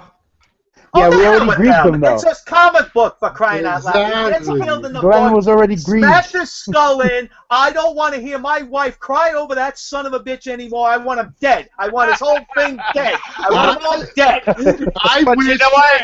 They don't care about your wife crying. Mark, calm the hell down, man. This is a family show, right? Disclaimer for the chat. All of a sudden he's Robert De Niro.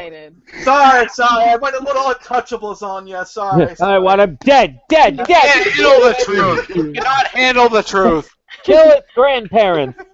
When they were ripping out his guts, I was secretly going, yes! And then he came back, and I'm like, fuck. Well, the funny part is everybody is hoping it will be Morgan because he is the least liked character as of now, but I think it's going to ultimately be Daryl. He's so soft. That's why people don't like him, because they want to see some killing going on. Exactly. Right. Well, it's going to be a shock no matter what they do. I wanted him exiled until he threw Carol on the ground, and then I just saw red, and I wanted him dead. I wanted Carol to shoot him. That's That's why I don't think it'll be Morgan, because no one will get that emotional impact if he's the one that dies, because, like you guys said, you want him dead. So there will be no impact with that, so there'll be no shock value. And we're like, all right, whatever, we didn't want him. Yeah. So that's why I think it won't be him.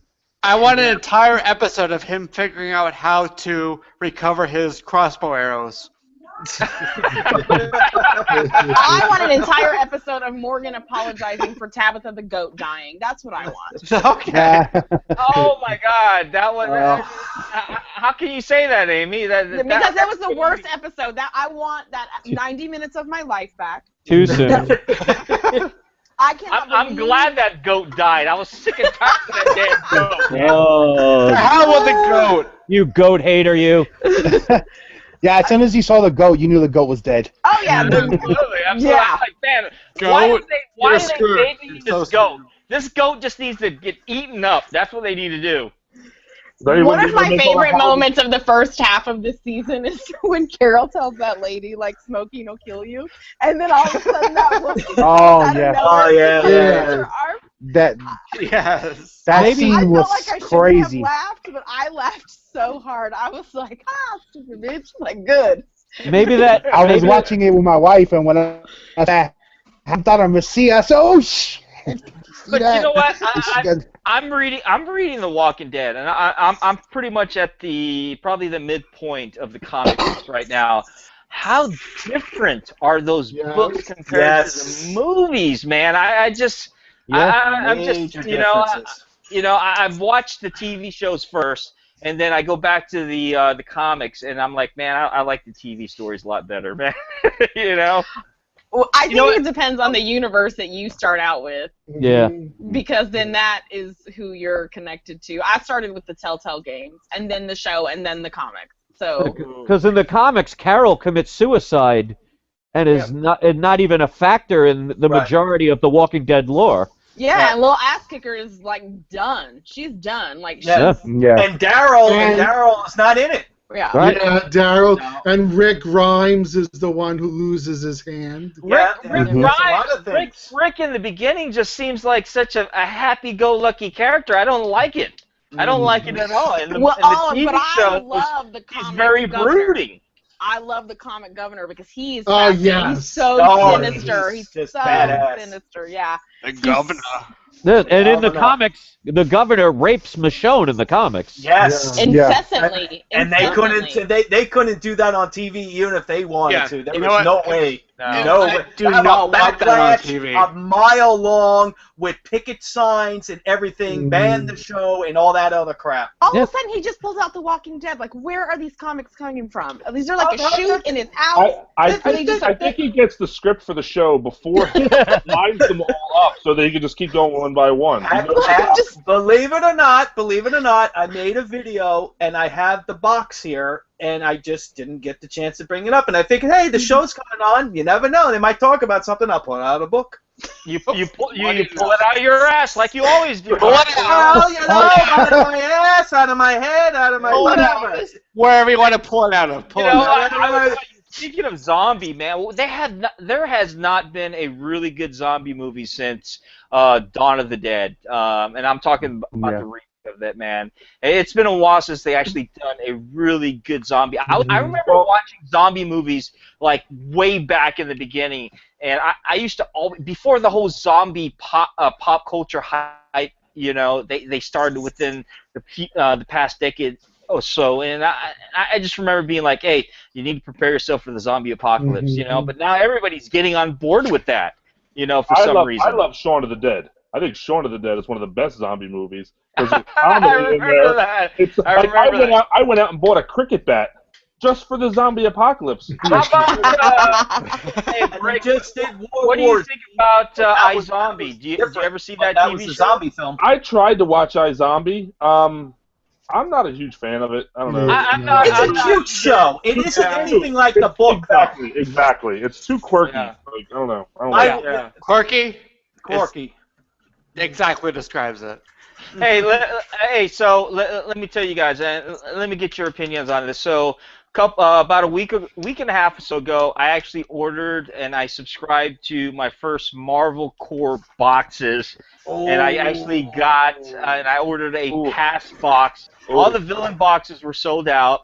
Okay. I got like one of the hero boxes. Were you unfortunate to get the Guardians of the Galaxy on that, guys? Marvel Core, yes. Anything else? What do you guys think? Well, what are your top picks for those loot crates? Well, they're making a DC one too. It's coming soon. I'm gonna probably go for that one. I'm a more DC guy, but I would get the Deadpool one if it's still available. The Marvel Core. For Marvel Core? Yeah. I got the Marvel Core. I just never make videos unboxing them. The Guardians of the Galaxy one. Sign up for Marvel Core. For your money, the Marvel Collector Core is the best. Yeah. Yeah. I also do Comic-Con box from Wizard. And those are very hit or miss. So I'm going to be done after this next month's subscription box is done with that. Let me ask a question. Let me ask a question Sure. here. Okay. Are you trying to collect comics, graphic novels, collectibles? What's your priority with these like blind boxes? It depends. To me, it depends on who it is. Like I said, with the Marvel one, they're doing Deadpool, so I would get that. That would be me. Now, when they do the DC, they do a Green Lantern. Yeah, I'm the first one online, and I'm knocking everybody out of my way to get the first box. Okay. Oh, so you're the one. sorry. That's the guy. All right, Sorry, Chris. guys. You know who that guy is. Sorry. Sorry, been around the block too much, and you know what? My time's a waste, and I gotta go. Gotta go now. Me, I actually don't collect any of those boxes except for that one time. For me, I think like the comic was cool, but the rest of it I could have gotten at a yard sale for like 50 cents. So for me to spend all that money, I think it's just the T-shirt's nice, and every now and then you might get a pop, but the other stuff is just like buttons. I mean, a bottle cap. I was like, okay. That's to me, how I don't feel think it's about it worth too, the money. Chris. Well, that's why No, with Collector Core, you get a shirt every month, and every 2 months, and you get a pop every time. Unless you get a scarf and a mug. Oh, wait. I saw that video where you got I the love scarf, coffee. and I was a little hesitant at first, but then like I said, evidently, I'm gonna try it anyways and see what I like about it. I think it was like $25 or something like that per box, and then with shipping and handling, it wind up coming up like $31 or so. Hey, Mark. So, but I got the option where I can just cancel it if I wanted to instead of that's how I do. Yeah. So I guess we'll see. And hey, while we're talking about that, I want to give a shout out to myself, because it is my show actually. So I'm going to give a shout out. Wow. The vanity. It escalated so quickly. He needs a makeup person. Now he's shooting. Hey, hold on a second, man. He's talking about my ass. I mean, what the hell else is going on here? Well, Everybody stop. who isn't talking about I have stuff on the back here. I'm gonna take a sip of my Blue Moon here. I don't drink often, but when I do drink, I enjoy some Blue Moon. There you go. And to be fair, Mark, who isn't talking about your ass? And I don't know if you guys are, man. I don't know. You guys got issues. So here's the thing. So we haven't done a 300 subscriber. We haven't done we're not going to do a 400 subscriber contest, but we're going to do a 500. We're going to do a 500 subscriber. But what me and Ray decided to do is in honor and homage to a lot of these bento boxes and everything like that, we're going to put our own Comic Book Fanatic bento box with a whole bunch of stuff and everything in there for the 500 subscribers with a bunch of variants, a bunch of different goodies. I mean, I foresee this being a lot better than a $30-something bento box that you're going to get if you order it for a 500 subscribers. So. And this of course only goes to people that are over 18 within the continental United States, are subscribed to us, and I'll put the certain things in there that you're required to do once we actually get close to that. But hey, you can't miss out on this because I actually had my local comic book store was very nice to donate a few things within this box as well because he knows I do this YouTube video, so he actually donated some really good stuff. So I recommend share, push this information out to everybody, and because you would definitely would not be disappointed with this loot crate that you're about to get. Okay. Nice. Yes. And speaking of that, guys, hey, listen, I wanna tell you about one other thing besides giving myself a shout out with this 500 subscriber thing. Well, then can I give Ray a shout out for yeah. Give Ray a shout out too. So.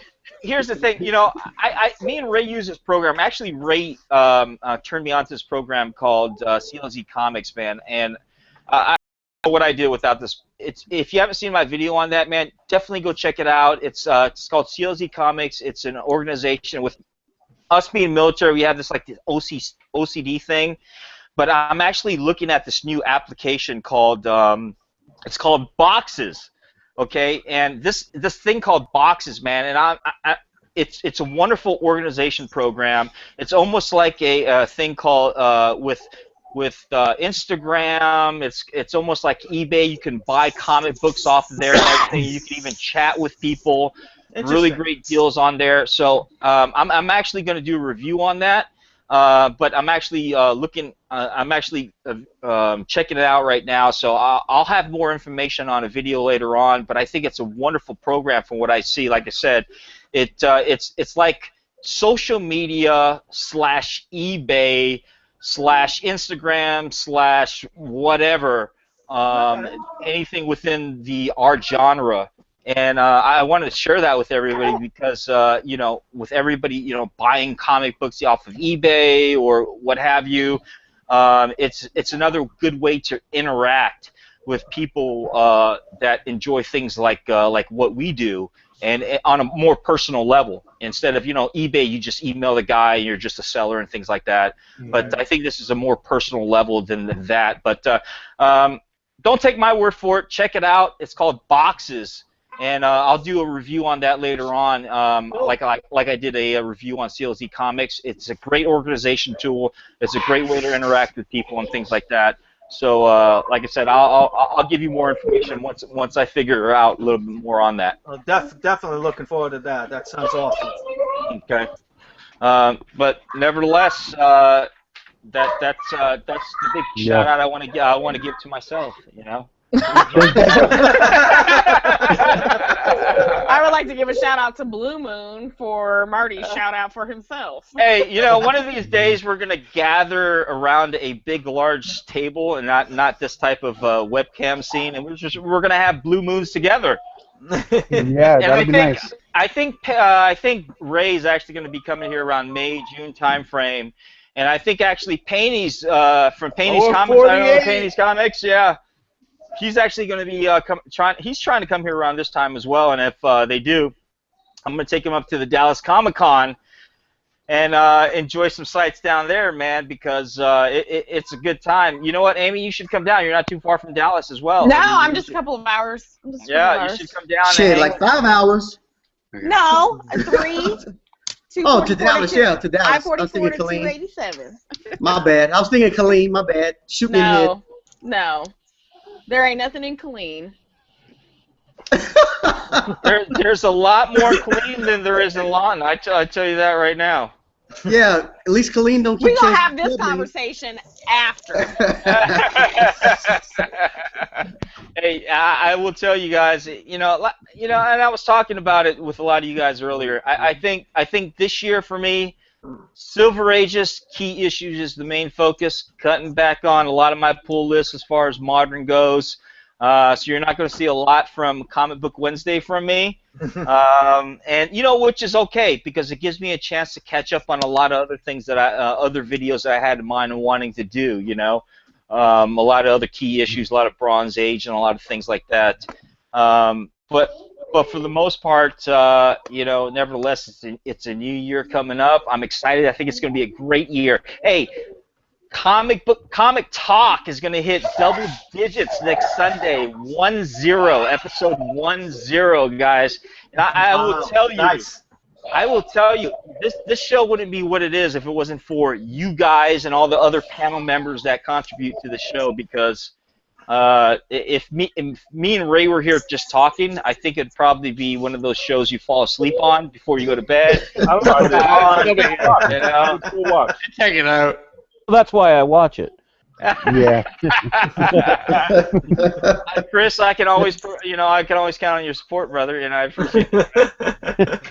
We should do for number 10 for the 10th episode. We should each bring like our top 10 books of the year or something related to 10 best books that you bought of the year. For the year, like the year past year, like the year in review or something like that, yeah. Right? Oh, all right. Oh, that's cool. Past year. That's definitely cool. That's a good idea. I like that. And even with all the comics and stuff coming out, what do you think about some of the stuff Sideshow is putting out, as in toy-wise? Like, I'm excited getting that Ben Affleck Batman and that Wolverine 1/6 scale I'm excited to get great those. work. They do absolutely amazing work with their stuff, and unfortunately, it's a little high end on my end. But I do have one. It's actually a Nightmare on Elm Street, Freddy Krueger, autographed by Robert Englund. Is that why you got to show it right there? Nice. Hey, you got to rub it in right there. Hey, Well, this hey, is Mark, let me ask you a question, Mark. Do you have a credit card? You have a credit card? Yes. All right. I have one. Then it's not high end for you, brother. Hey, you notice how we just brought up the topic about Sideshow, and Mark already has it there. No, this is He has it at the ready. Sideshow. This is not a Sideshow. He pulls the shit out of his ass. I'm telling you. You kept asking him to pull the shit out of my ass. I figured I'll bring the hand that was pulling it all out. 5 months. What is his witchcraft, honestly? You got some Seriously. juju going on. Hey, you know what? Ray brought this topic up to me one. Guardians of the Galaxy, Beta Ray Bill, yes or no? Yes. He's in it. He's in it. Goddamn it. He's in it. Yeah. Yes. Absolutely. Absolutely. Yes, definitely. Yes. Yeah, I think so also. You think so? Yeah. They already dropped there. the teaser. They dropped the teaser already. What I love is that the guy's saying that they're too high end, too much money, but then they'll drop $500 for a comic book. It's the same thing. Right. These go up in value much faster than comics. Did they actually say that Beta Ray is going to be in the movie? No, he's in the movie.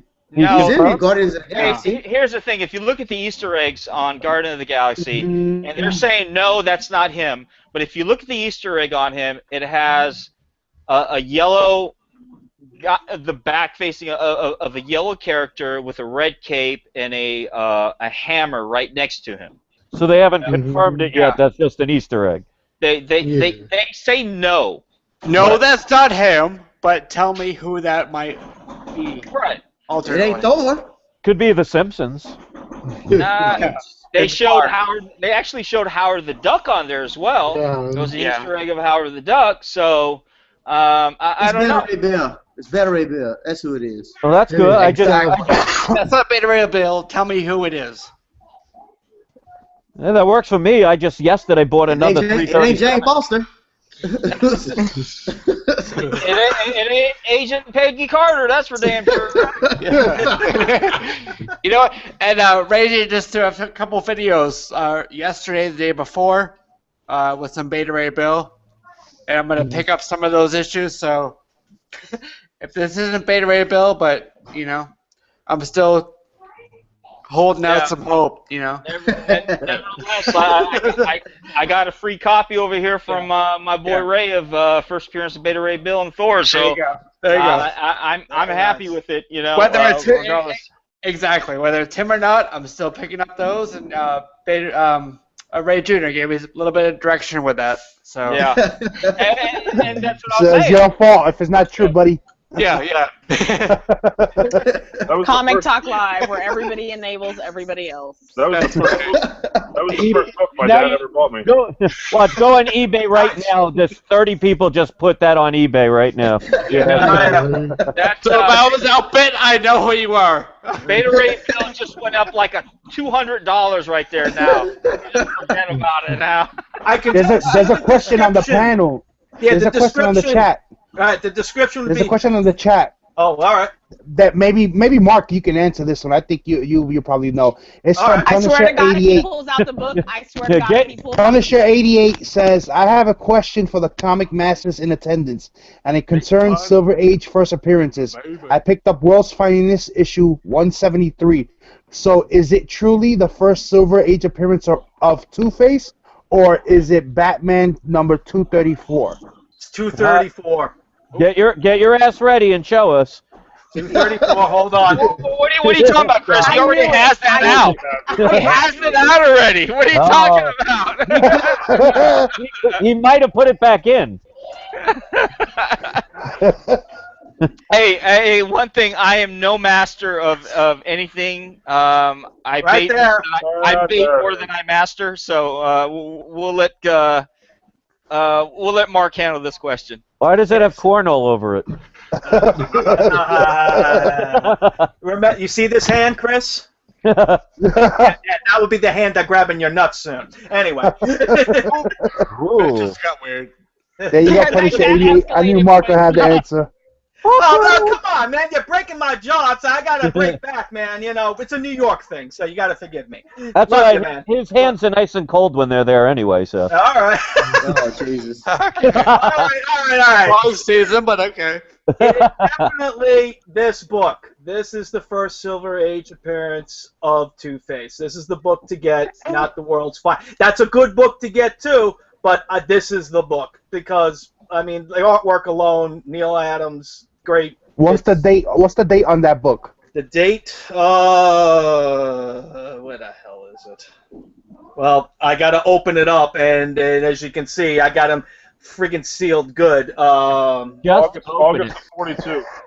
What's that? Is it August of 42? That's Detective 66, August of 42. Yeah, this is the Silver Age. This is the Golden Age. Sorry. This is Silver Age Two-Face. See, I think World's Finest came first, right? But the 170, World's Finest 173 came before the one you're showing currently. If for what I looked up online and whatever you read, like the Wizard magazines back in the day when those were out, they always said, and everybody else says, this is the first Silver Age appearance of Two-Face. Yes, but from the chat, liking the cover too. says, from the chat, liking the covers 4963 says, World's Finest 173 was Batman being Two-Face. Harvey Dent's first appearance as Two-Face was Batman number 234. Oh, okay. I just looked. Depends how you take it. I just looked it up on eBay under slab books, and it says Batman 234, first appearance of Two-Face since the Golden Age. Yep. It's that's the first appearance of Harvey Dent. The other one is the first appearance of Two-Face. It depends how you're taking it as far as imposters and blah, blah, blah, all that stuff. It's all semantics. The first appearance of Two-Face is different than the first appearance of Harvey Dent. Don't get me wrong. They're both good books to own. So it depends on what you want to get, but those are two books that if you want Two-Face in the Silver Age, those are two books to get. So in other words, get Mark, I want to see some more bondage covers, brother. I only got the one, man. I only got the one. Marty, you also look at the Spider-Woman run. There's a few of them, some bondage covers on there. I have some. I'm going to show them to you in my next video. No, I saw that guy. Hey, you know what? Hey, listen. Chris called me out earlier, and I know Vicky's called Ray out earlier because we did not properly tag 3 people in the last tag video that we had. So I'm going to take this opportunity to tag 3 different people, and my first tag is going to be for Amazing Murfinator. Yo! Amazing Murfinator. This is the tag that I'm gonna that you're laid upon for the 10 most undervalued, underrated books. The next person, and hopefully he's watching this. I don't know if he is. Magneto was right. That is my second guy that I'm tagging. And number 3 is Marky Mark in the Funky Bunch, who is on our panel. Is going to be on the 3rd tag of the 10 most underrated books. Okay, so that is mine. Ray, do you have 3 guys you want to go ahead and tag for that video, brother? Yeah, we're gonna go. I'm gonna go ahead and go with JLS Comics. That'll teach you to be on the panel. Yeah. I got you. Funkmaster Cecilia. And I'm gonna go with let's see here. They're punishing the viewers. No. Oh yeah, Silos is a good one, brother. Silos is a good one. Silos ain't got no videos yet. And what it's supposed to, the tag's supposed to, what it's supposed to be the 10 most overlooked books. Okay. Overlooked, underrated, undervalued, or hey. I can definitely do that. Something. Alrighty. So I'll make my video tonight and give them names. All right. Now, do you tag another bunch of people after you do your video? You have to tag 3 people. That's what a tag video is all about. It's like a chain letter. Okay. Tag 3 people and you pass it on. But you have to look at it, see who was tagged already. Right. Oh, The next tag video we're going to do is the 10 most painful comics to pull out of your ass. They're all. That's got to be something hardcover. You know what? I'm just gonna. All you're gonna see is me in a seat, and I'm not gonna do anything. That should not be a problem for Marky because that shit just slides out like diarrhea, if you ask me. Okay. But it's all good when it comes out in the end. I mean, you guys like it, don't you? They still come out near mint, so you got a clean ass. Okay, Marky. Let me ask you guys one. Too one far, more question. Marky. With these videos, right? With these videos, we talked about YouTube channels earlier and everything. I just want to get kind of the panel members' insight on this, okay? With YouTube videos that everybody does, I did 10 videos for the 3 tag videos earlier. And I try to go as quick as possible as I can, but it wind up almost lasting 20 minutes or so. Short videos, long videos. I like them to do them short because I did a long one by accident, and I just realized when I rewatched my own video, I was falling asleep on it. But that was just my thing. I don't mind the long videos because I put them on while I'm working or whatever, and I throw them on in the office and just let them roll. So I mean, I prefer the long ones. Can I cut in here real quick? Yeah. What is long? Long. Define long. 20 plus minutes is long to me. Okay. Just look in your analytics. You'll see that the average viewer watches about 3 minutes of a video. Yep. True. That's about most people's attention span for anything. That's why when I do my unboxing videos, I just take them out of the box already because you're spending 2-3 minutes just unboxing the stuff anyway. Yeah. Get it out, get it prepped, show it, boom, done. Exactly. I think it depends on how you present it. I mean, what good is a 3-minute video if it's as boring as hell?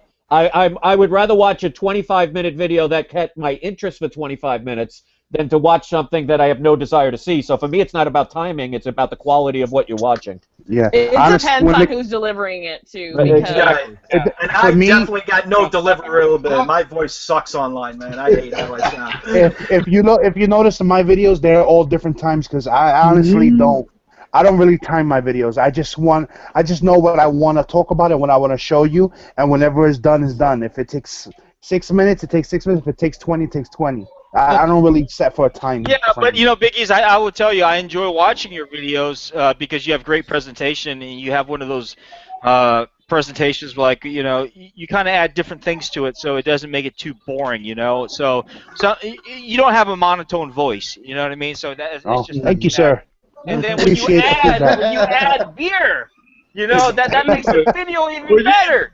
That's why I incorporate Blue Moon within my videos, man, because I don't drink very often, but when I do, Blue Moon doesn't know that they're like the #1 sponsor of. They owe us some fucking money, man. They owe us some money. I should be getting some type of royalties for Blue Moon for advertising this shit, man. I save up. I wait to watch like comic videos until like Wednesday, and then like maybe Saturday since I'm off work or whatever, and then I'll watch kind of everybody at the same time. Or if I see somebody that I really like upload something, like I wasn't. Thank you, Amy. Then I'll be like, oh, okay, then I'll go ahead and watch this. Like, I was not going to watch anything last night, and then I saw that Ray uploaded about my local comic shop, so then I was like, okay, well, like, I have to go watch that, right now. Yeah. So, it just depends. Let me ask you something. Intros. Okay, you guys noticed that me and Ray uploaded a couple of intros yesterday, but they were older intros. Let me ask you guys a question about intros. Nobody like it! All right. Intros. Short or long intros? Short. Definitely short. Right. Short. Okay. Yep, I make sure mine are. It gotta be the intro shouldn't be more than 15 seconds. Yeah, my intro is 16 seconds. I switched it up a little bit. I'm doing a little bit like a quick little cameo thing. Or how about and then my intro, no intro, which is probably like 5 seconds. Short or no intro? I go no No, intro because no I intro. just pull it right out of my ass like everybody else thinks I do. So that's what I do. Mark's like, here's my Disagree. comics and That's my an intro. outro. That's an outro. That's an outro? Okay, my outro. That's my Pull it out your ass. That's Pull an it out of my ass. outro. God. There you go. You know, now- Stephen Frazier says short intros. Comic DJ says short intros has to be under 10 seconds. And CeeLo says, "What up, Muff?" Whatever Muff is, I don't know. But Murph. you know, I meant to ask you, Biggies, what the hell is Menge? He always, every time he messaged me, he goes, hey, what's up, Menge? That's Spanish lingo. No, he What's says up, Meng. Like, what up, Meng? Come on, Like, man. yeah, What up, man? like What- in what do you Spanish. think? Come on, Meng. Jody. Like, Yeah. you know, us Jesse knows about this. He's from Florida. What up, Meng? Like, you know, Colombians, like Cubans. It depends on who you like. Scarface, come on, Oh, Meng. Scarface, huh? Yeah. That is also a Mexican thing. Thank you very Yeah. much. Yeah. Yes, yes. And No, it's all Spanish. It's a Latin thing all over. Oh, Puerto yeah. Ricans. I'm Puerto Rican. And It's like, we you say it know, all the time too. you know, he's like, hey, yeah, great video, Menge. I was like, oh, well, fuck you, motherfucker, too.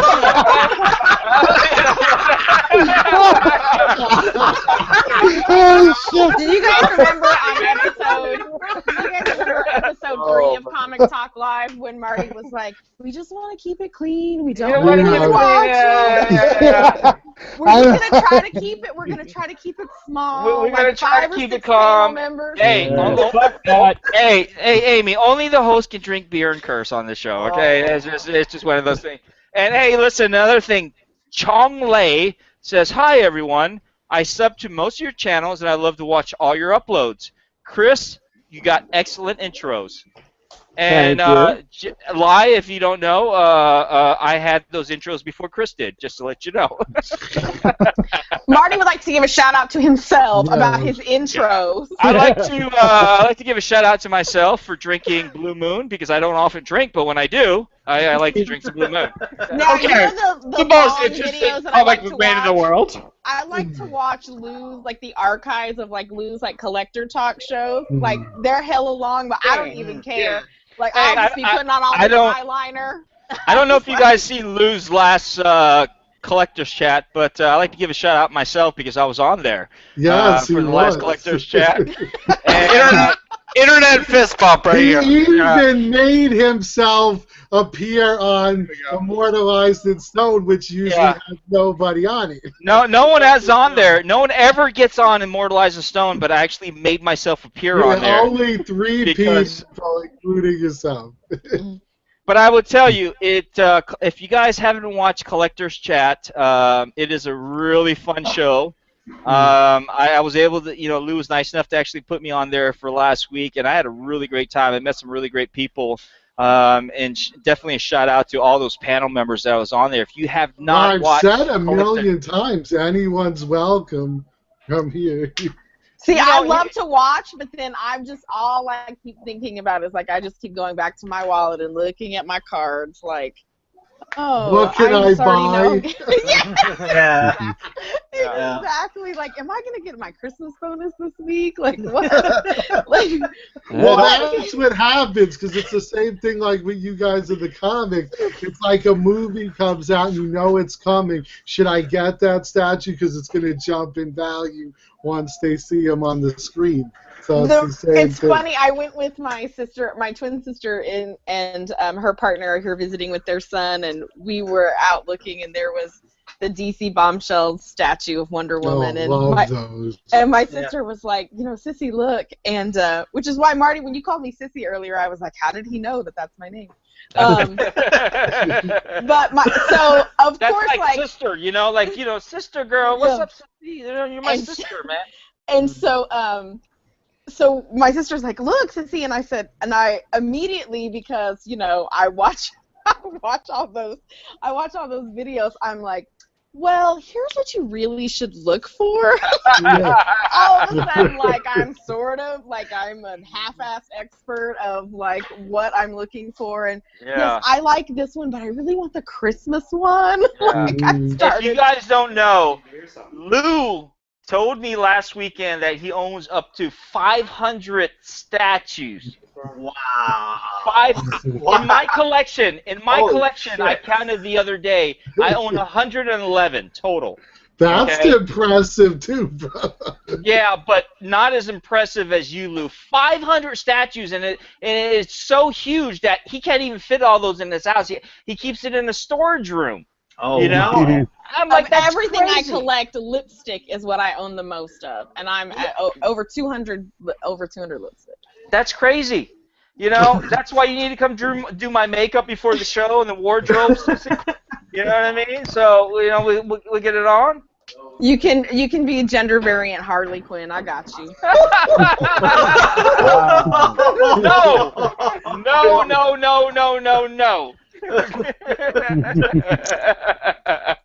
But I would tell you, Big E's is absolutely correct. Menge. That's what he says, okay? Meng. Meng. Come on, Meng. Come on, man. It's not I'm trying here, man. I'm trying here. real nice. My back, I don't know. You guys know this comic talk. You know, we talk a lot about a lot of different things, statues and comic books and movie reviews and TV shows and things like that. But we also like to bullshit and have a good time here, guys. Yeah, I think I laughed the hardest in this episode more than yeah, really serious. Definitely entertaining, definitely. It's because of you guys. I can imagine if me and Ray were just talking to each other, man. It would be like this. Oh, I want to ask No, each of you, and we'll ask the chat too. What was your best comic nerd fandom present at Christmas? What was your best thing that you got? You're seeing it right here. You're seeing it right here. Look at this. This is a Superman T-shirt, but I don't know if you can tell, but the actual drawing is actually done in words. Man of Steel, Superman, so it's all incorporated. Oh, that's cool. Yeah, That is cool. So, That is cool. Badass. Okay, cool. wait. Who has the gummies? I can't see. I do. I Okay, have let gummy us- bears. That was what- this was my Christmas present this year, was the red and green bag of Haribo gummy bears. I got nothing this year for Christmas. Yep, Hey, the two hold on. best colors. I immediately proposed that he win the bento box, the comic bento. You cannot get gummy bears for Christmas. What? Okay, who else? This Biggie. is my. I got third this. thing. Oh, I'm sorry. You go. This was that's cool. It's a hard wall decor of Superman 233, and I have it also, Mark. You don't gotta show yours. I had it up I have it also. It's a great comic. I got that. I got another Star Wars one. But she also, you know, she bought me a lot of stuff that was not comic related, like, you know, best team in history right here. To all the Boston fans out there, Murfinator. Yeah. And you know, but I did a video. I bought my wife a lot of comic related things, especially Walking Dead. I need So to when you watch guys that get a video. chance, yeah, just post it up. It's my last video. Got her a few things because she's a diehard Walking Dead fan. Cool. Mine But was. she reads also everything. Yeah. Mine was these things. My nephew gave me these. These are miniature bat signal and a miniature piece of kryptonite, and they do glow and light up. Whoa, And it really? fit easily Yeah, on look my at butt. Hold on. and a butt plug. Yeah, they're easily fit into the What butt. is with you and my ass? Wait, Chris, did you say you got a glow up blood plug for Christmas or what is it? A butt plug? Yeah. Yeah, it was shaped like kryptonite. No more Yeah, Y'all been kryptonite. shopping in my store? I'm cut off, Chris. I'm cut off right now, man. I'm done for the night, brother. I don't know what Amy, I wanted to tell you, These you might things like. were cool. It's now going to be things are totally an cool. Alcoholics Anonymous meeting. What's that, Biggie? Hey, I thought this was. You'll like the video. She did it with me. Oh, yay! This is Chris thought it was a butt plug anonymous. Okay, are we still on Blow up, Christmas? blow Did up, anybody light else up, get blood- anything good? If you Dirty want- comics? Plug. Well, at least he said it, though. It's not a butt plug. That sounds like a weird-looking dog. It's a blood plug. If you want something badass from The Walking Dead, these figures are awesome. Nice. Wait, let me see. Yes. The big 10 Oh. inch. Yeah. Oh, Hey, that's. I'm Amy gonna tell you, approves. Lou. the Gentle Giants, Rick Grimes, Maggie. I got it ordered. I'm gonna that bad boy. And if you guys saw my last video, I showed the little snip from the Deathstroke that Sideshow. Oh my God, man! I'm on the fence line still. Crazy. I'm still on the fence line on that, man. Nuts. Wait. This is I by haven't far seen the this. Fill me in. coolest Fill thing. me in. Deathstroke on your last video. Tell me. The statue, it looks insane. It looks It's so freaking good. amazing, man. It's a companion piece to that Batman Arkham Prime edition that I ordered. Man, you guys got it. It's just awesome, man. I mean, if you don't have any statues at all, and you want to own a statue, that's the statue to own because it's just so detailed. It's so beautiful. Sideshow, you owe me some revenue for this one because I'm pushing it out. So shout out for me on that one. 100% plug there. Yeah. The Hey, exclusives I'm trying to make already money here, sold guys. I'm trying to make money, okay? There's a lot of different types of plugs today. out. Speaking Actually, of I got my I'll first tap it out. my first statue review posting is coming up tonight. Nice. Yeah? Speaking of Sideshow, Right on. this was my coolest gift, I think. Nice. That is awesome. That is fucking badass, man. Hey, if you guys And I'm haven't sorry I seen keep saying these bad words. Lou's Facebook, Lou's got a picture of him behind all his gifts for Christmas. It's just like all of these bunch of stuff. So check out Lou's Facebook picture, man. He's got a whole bunch of these nerd shit right there. I'm like, You'll love this. This is the Kono Bukia Black Canary Bishojo. Oh yeah, that's Just nice. came out. I want the Zatanna one like that. Oh gosh. Okay. See, just let me pull out this debit card right now.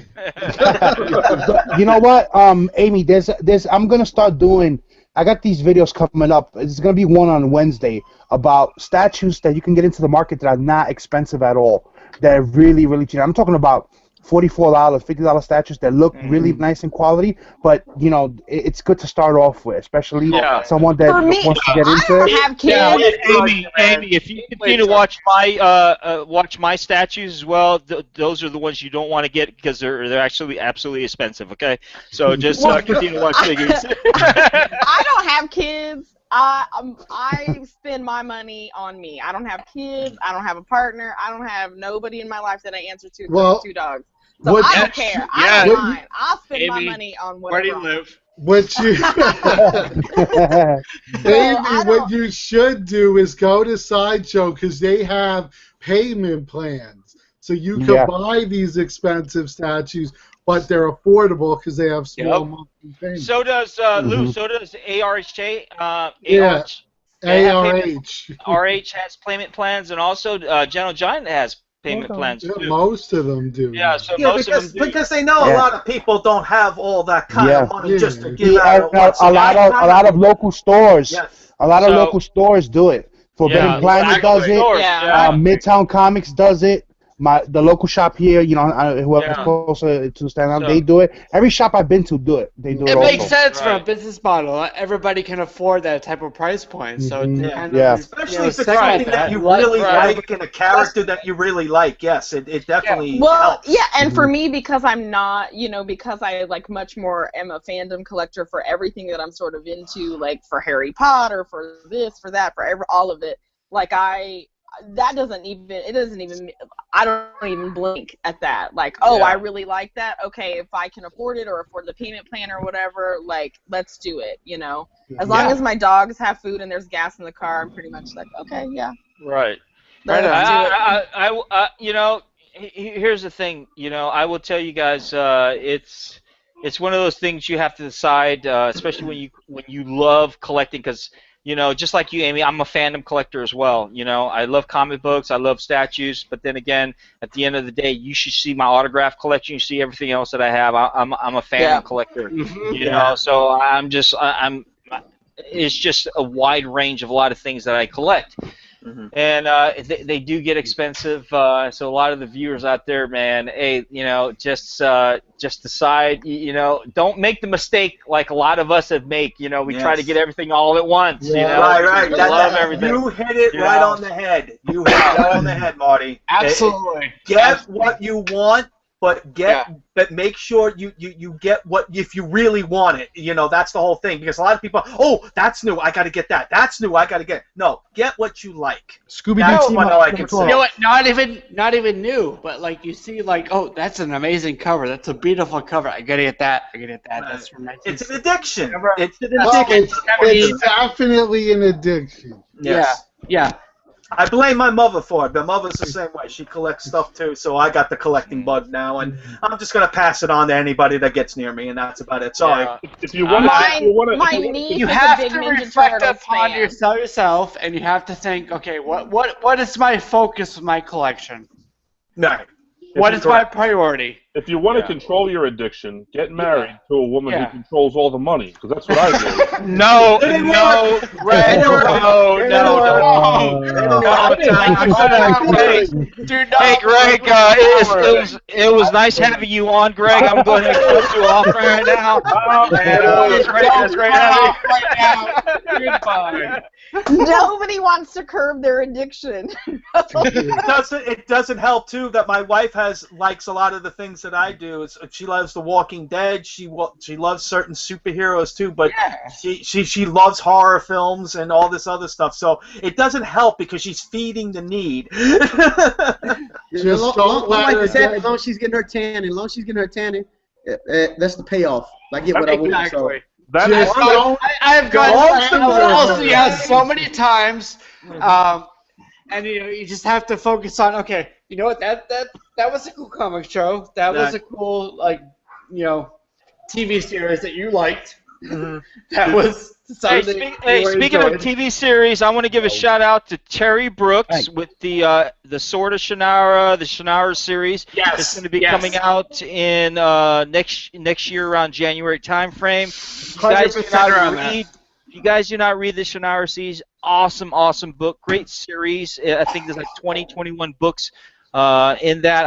I've been reading that since I was a young teenager, guys, and they're finally coming out a TV show with that, guys. So I'm not getting paid for this, but I should be, however, Marty, give yourself a shout out for giving that shout out. I'm going to give a shout out to myself for doing this.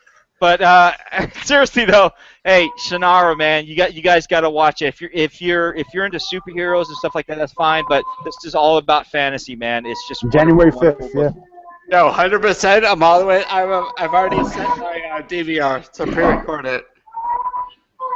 Yeah, if you like storylines like Lord of the Rings and things like that. Terry Gilligan or whatever. These are definitely the TV show that you'll probably be interested in. So check it out, guys. Check it out. Hey, listen, I'm gonna close this show out because we're going on over a little bit over 2 hours right now, and I know you guys got other things you guys got to do. But before we do that, each panel member, as you know, a little tradition on the show. I want you guys to go ahead and give your final thoughts and at least 1 or 2 shout-outs of people who are either subscribed to you or videos that you watch. We'll start down the line. We'll go with Biggie. Yo, who's got the vibrator? It was a lot of fun on this. That's gotta be Chris. We look I actually, I think I lost some weight with all the laughing. It was one of the funny things I think we had so far, and I'm just looking forward to next week, man. Collect what you love, always. I hope everyone enjoyed their Christmas. New Year's is right around the corner. Everyone, please stay safe, and not just for yourself, but there's a lot of crazies out there, on New Year's. A lot of bad things happen that night. Just everybody be my my kids and my family, and that's it. I want to give out to. I gotta look it up. Hold on. Give a shout out to yourself. Come on now. Hey, baby. All right, I got one. I want to give a shout out to Comic DJ. There you go, brother. Shout out for you. Oh, you know what? As a matter of fact, I got to give a shout out. I just remembered who. I had it as planned. The Hobbyist. I promised him I was gonna give him a shout out. He doesn't make videos, but he is sub to all of us. So I'm sure you guys see his comments all over all over your videos. Absolutely. All right, great. Hey, Biggies, I appreciate you coming on again, man. You are an avid panel member, and I absolutely appreciate you coming on, man. It's just, like I keep saying this all the time, if it wasn't for guys like you, Ray, Chris, Amy, Trevor, Jess, and Mark, and especially Lou, man, you guys make the show, man. I wouldn't be anywhere without the show, man. I wouldn't be anywhere. Okay? All right, next in line, we've got Greg from Greg Comic Corner. Go ahead, brother.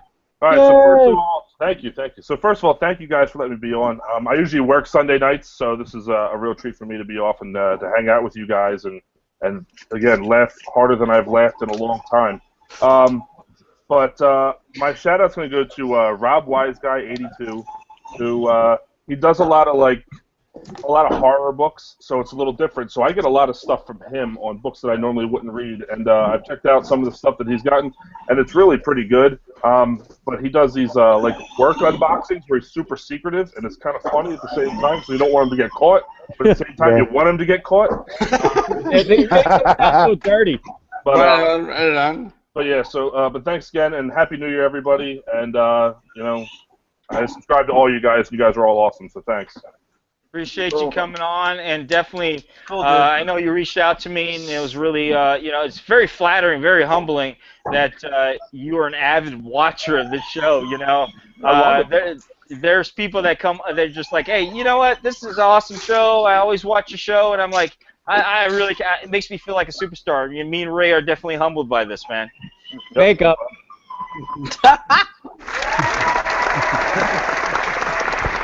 Hero Statue Collector Lou coming live from Comic Talk. Go ahead, brother. Again, I'll stick with the theme of stay safe over the holidays, especially New Year's. We all like to drink, so don't drink and drive.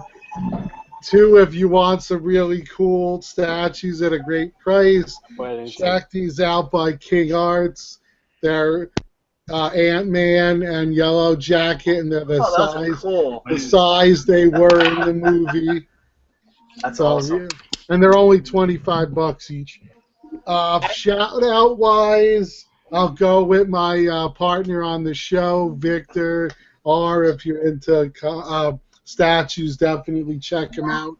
We're going to be stepping up our show quite a bit. We're bringing in a green screen, mics, the whole works. So keep an eye out for that. And a fellow comic collector that I love watching his channel, 87 Boba Fett. So check him out. Lou, I gave you a shout out earlier about your show, but definitely if you have not seen his show, check it out. They do Immortalize the Stones on Tuesday night, and for the rest of the panel, it's Wednesday night. It's Collector's Chat. So definitely check the show out. It's a really good show. It's a fun show, and I hope to be on there actually next week, man. Very cool. Jesse from Jesse's Comic. JLS Comics, I'm sorry. Or not from Jesse's Comics. I'm thinking about Kevin's Comics right there for a second. All right, that's fine. Or beer. So I want to shout out. I'm actually going to do a couple shout outs here. So, Comic Book Fanatics, of course. Amazing, website resource there. So I'm gonna shout out you guys. Yeah, buddy. Yeah. Both Marty and Ray Jr. You guys are awesome. I got a couple others though. One is actually, you know what? A little bit too much eggnog, huh? Chris, you okay, guy? You okay? I don't know what's going on with you, but He doesn't drink a lot, but when he does, it's on Comic Book Fanatics. There you go. hey, sorry about that, viewers. It was just a little inside thing that was going on. Sorry about that, Jess. Go ahead, brother. No, it's fine.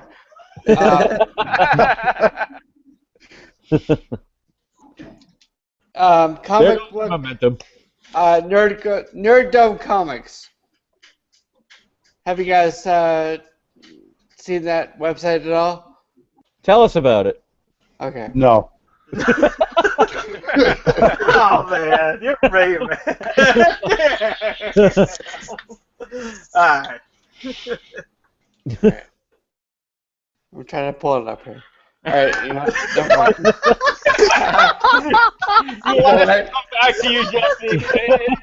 Is that okay? Do you want us to come back to you? The show We need a commercial. became an hour longer.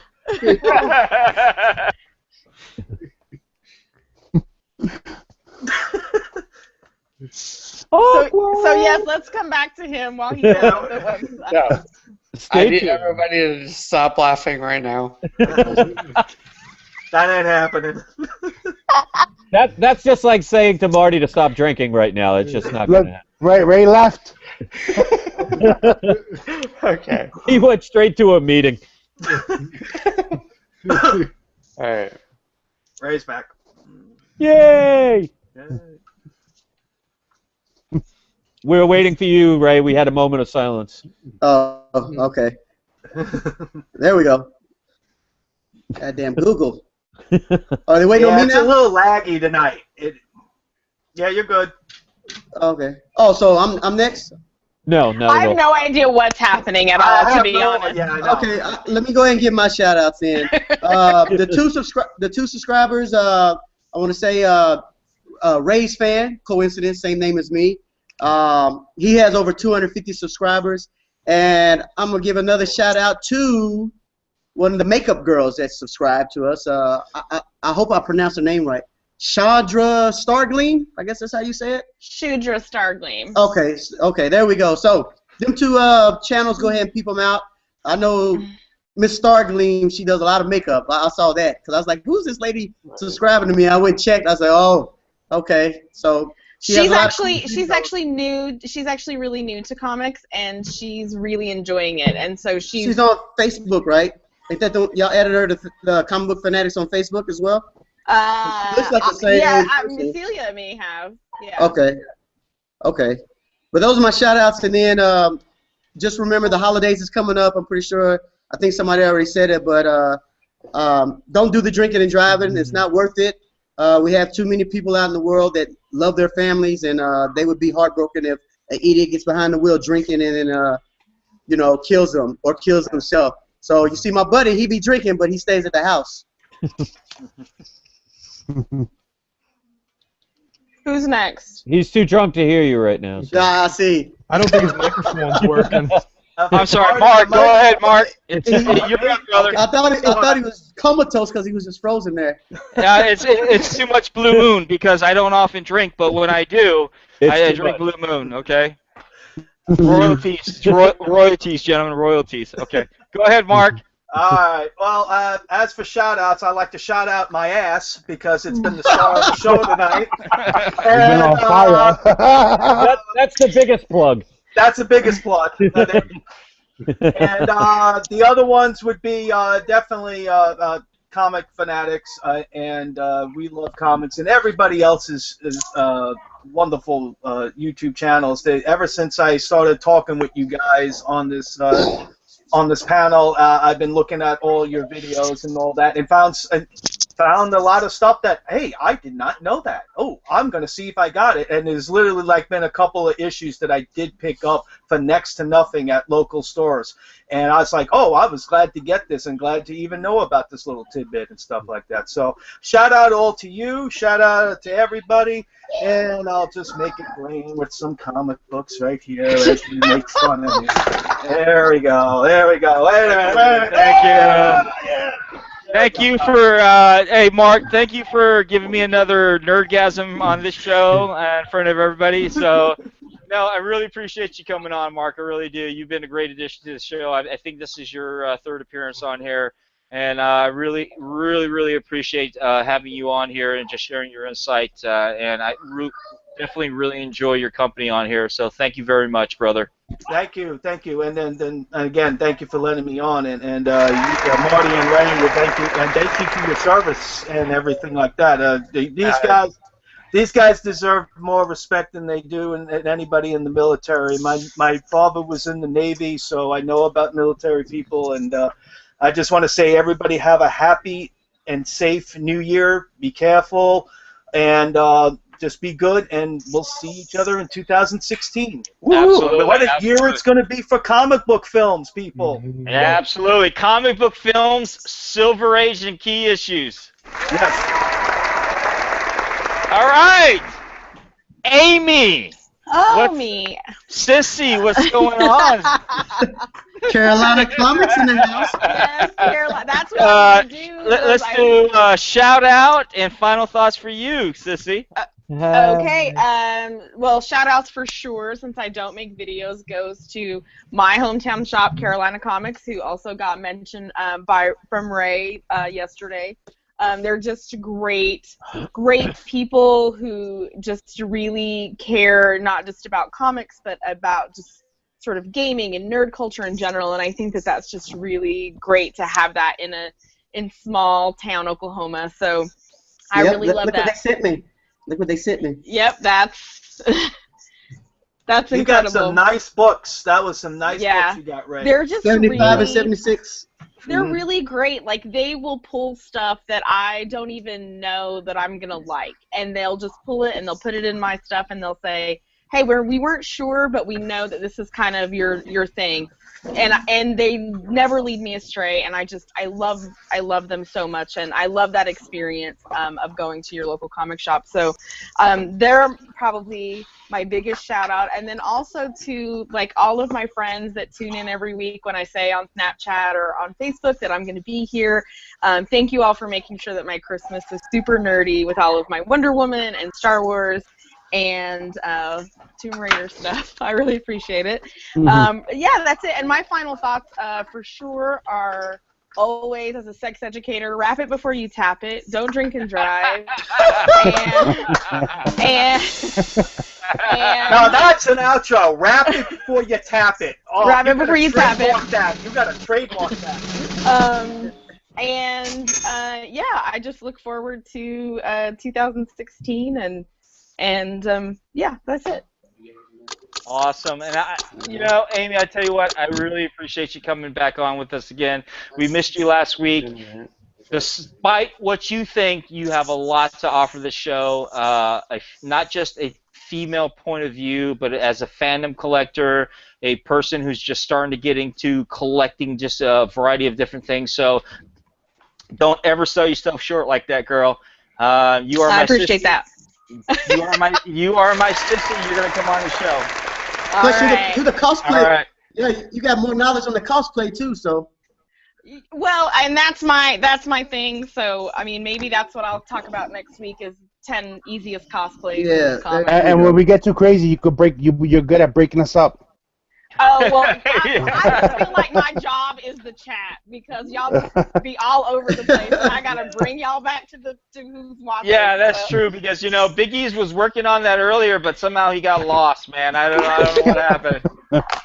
All right, Trevor from Rage Comics, brother, 4th appearance on here. I appreciate you coming back on, man. Always great insight. I love your collections from 1 through 3 back there. So, final thoughts and shout out. Well, thanks for having me. It's a blast every time. My final thoughts would be, if you're going to collect Silver Age, because that's what we're talking about a lot tonight, decide what grade you're comfortable collecting at. You get a lot of good books in a lower grade, and I mean they're still collectible because they are Silver Age. So decide that, then hop into it, and have fun. Silver Age is a great age to collect. As far as shoutouts, there's a guy I've been watching on YouTube. He makes comic book videos, toy videos. His name's Greco Fabulous. He's actually very, very funny, and some of the videos, literally laugh out loud videos to this guy's humor. He also does some really cool videos where he's walking around convention floors with cameras and stuff, talking to the artists and all that stuff, and it's very interesting. So, check that guy out. We'll do. What did you say his name was? Greco Fabulous. Greco. Yeah, just type in Greco. He's probably the first one that comes up. Yeah, Before we go to the next person, also if you're the comic book fanatic. Oh, sorry. No, you're fine. That was premature. The comic book fanatics Facebook group that we sort of all post in is also like a fun place to sort of connect and if you guys aren't in, I'm in there, and it's like me and Ray just basically talking about Thor, but you're I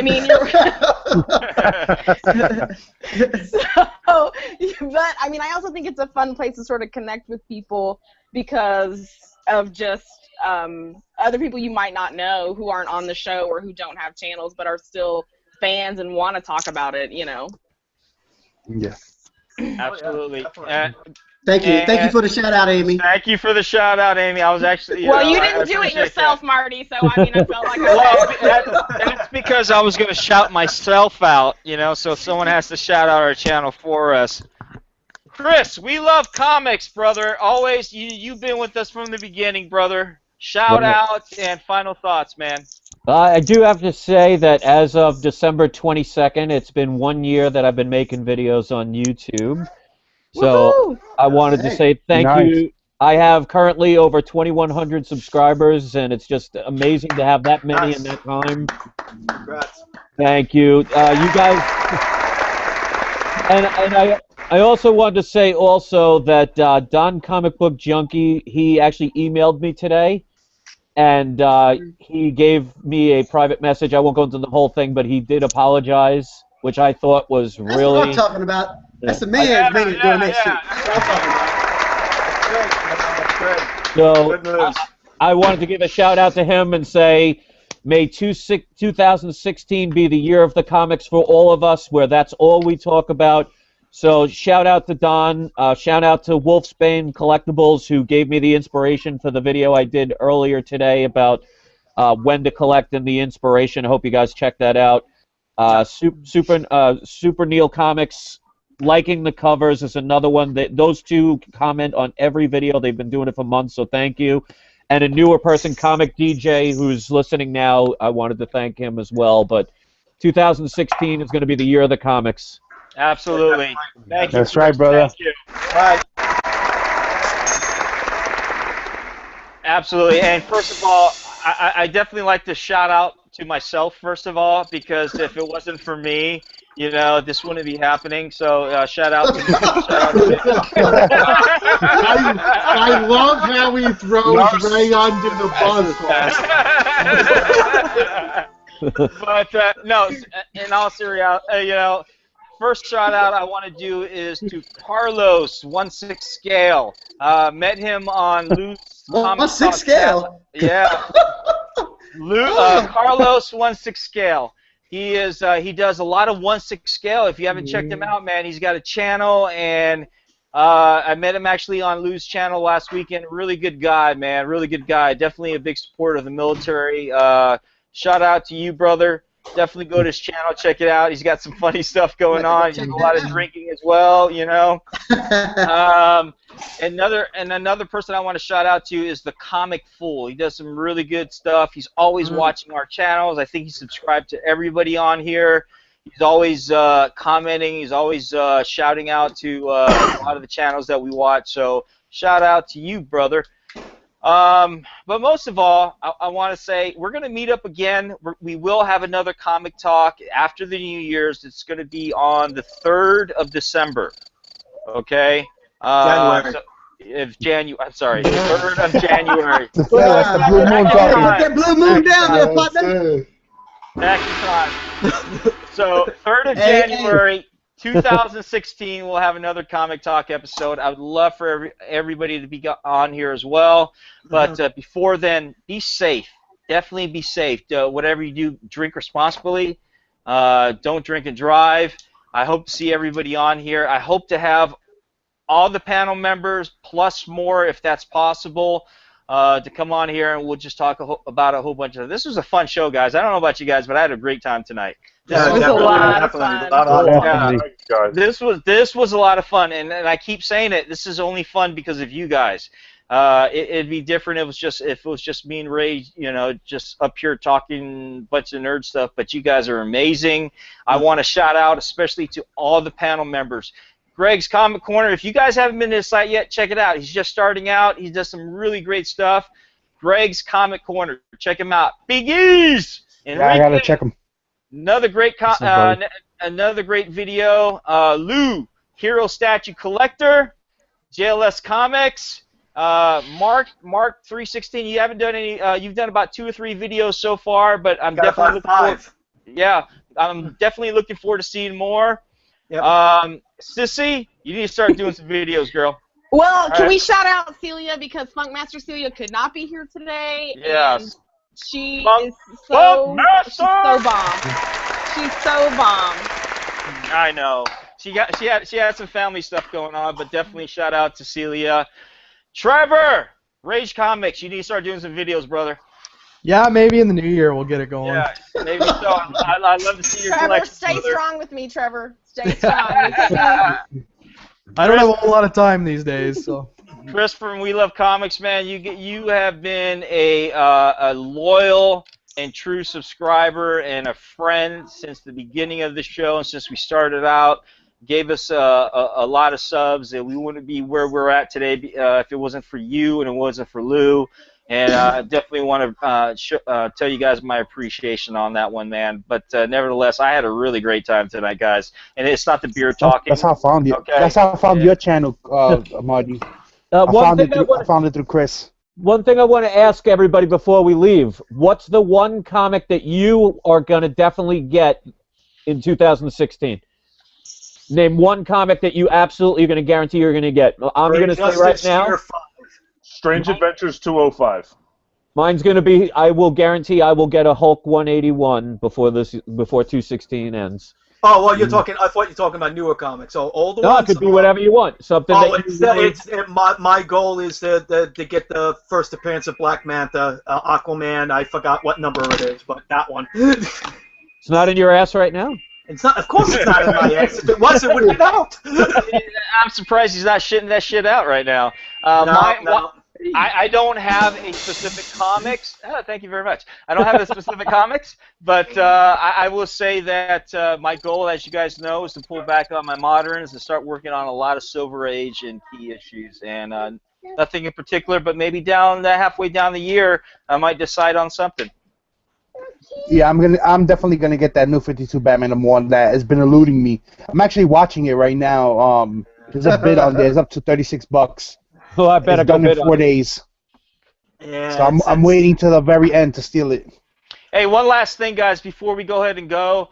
If anybody's interested in Comic Book Fanatics T-shirts or anything like that, hit me up. Let me know. Yes, it does cost money. It's not for free. If you are interested on that, but I will tell you that's actually going to be one of the gifts inside that loot crate. You forgot about hats, Marty. Oh no, I'm not at that 1,000 subscribers to make hat yet, Lou. Okay, so I got to work my way from T-shirts to hats. You know. Hey guys, I appreciate you guys coming on here once again. Much respect to everybody. I will see you guys hopefully next Sunday for another episode of Comic Talk, episode 10. We're in the double digits, and once again, I think Amy had mentioned bringing on 10 of your year in review books of your most best comic books or anything like that. Okay. So even if you can't come on the show, by all means, I hope you guys stand by and just chat with us and just be part of the chat members. Okay. Okay, Bert. All right. So that's all I got. All right. Oh my goodness. Oh my goodness. All right. Much love, everybody, and I will talk to you guys next week. Be safe out there, and definitely take care of yourselves. Okay. I'll see you guys later. Happy New Bye. Year, guys. Peace. Peace.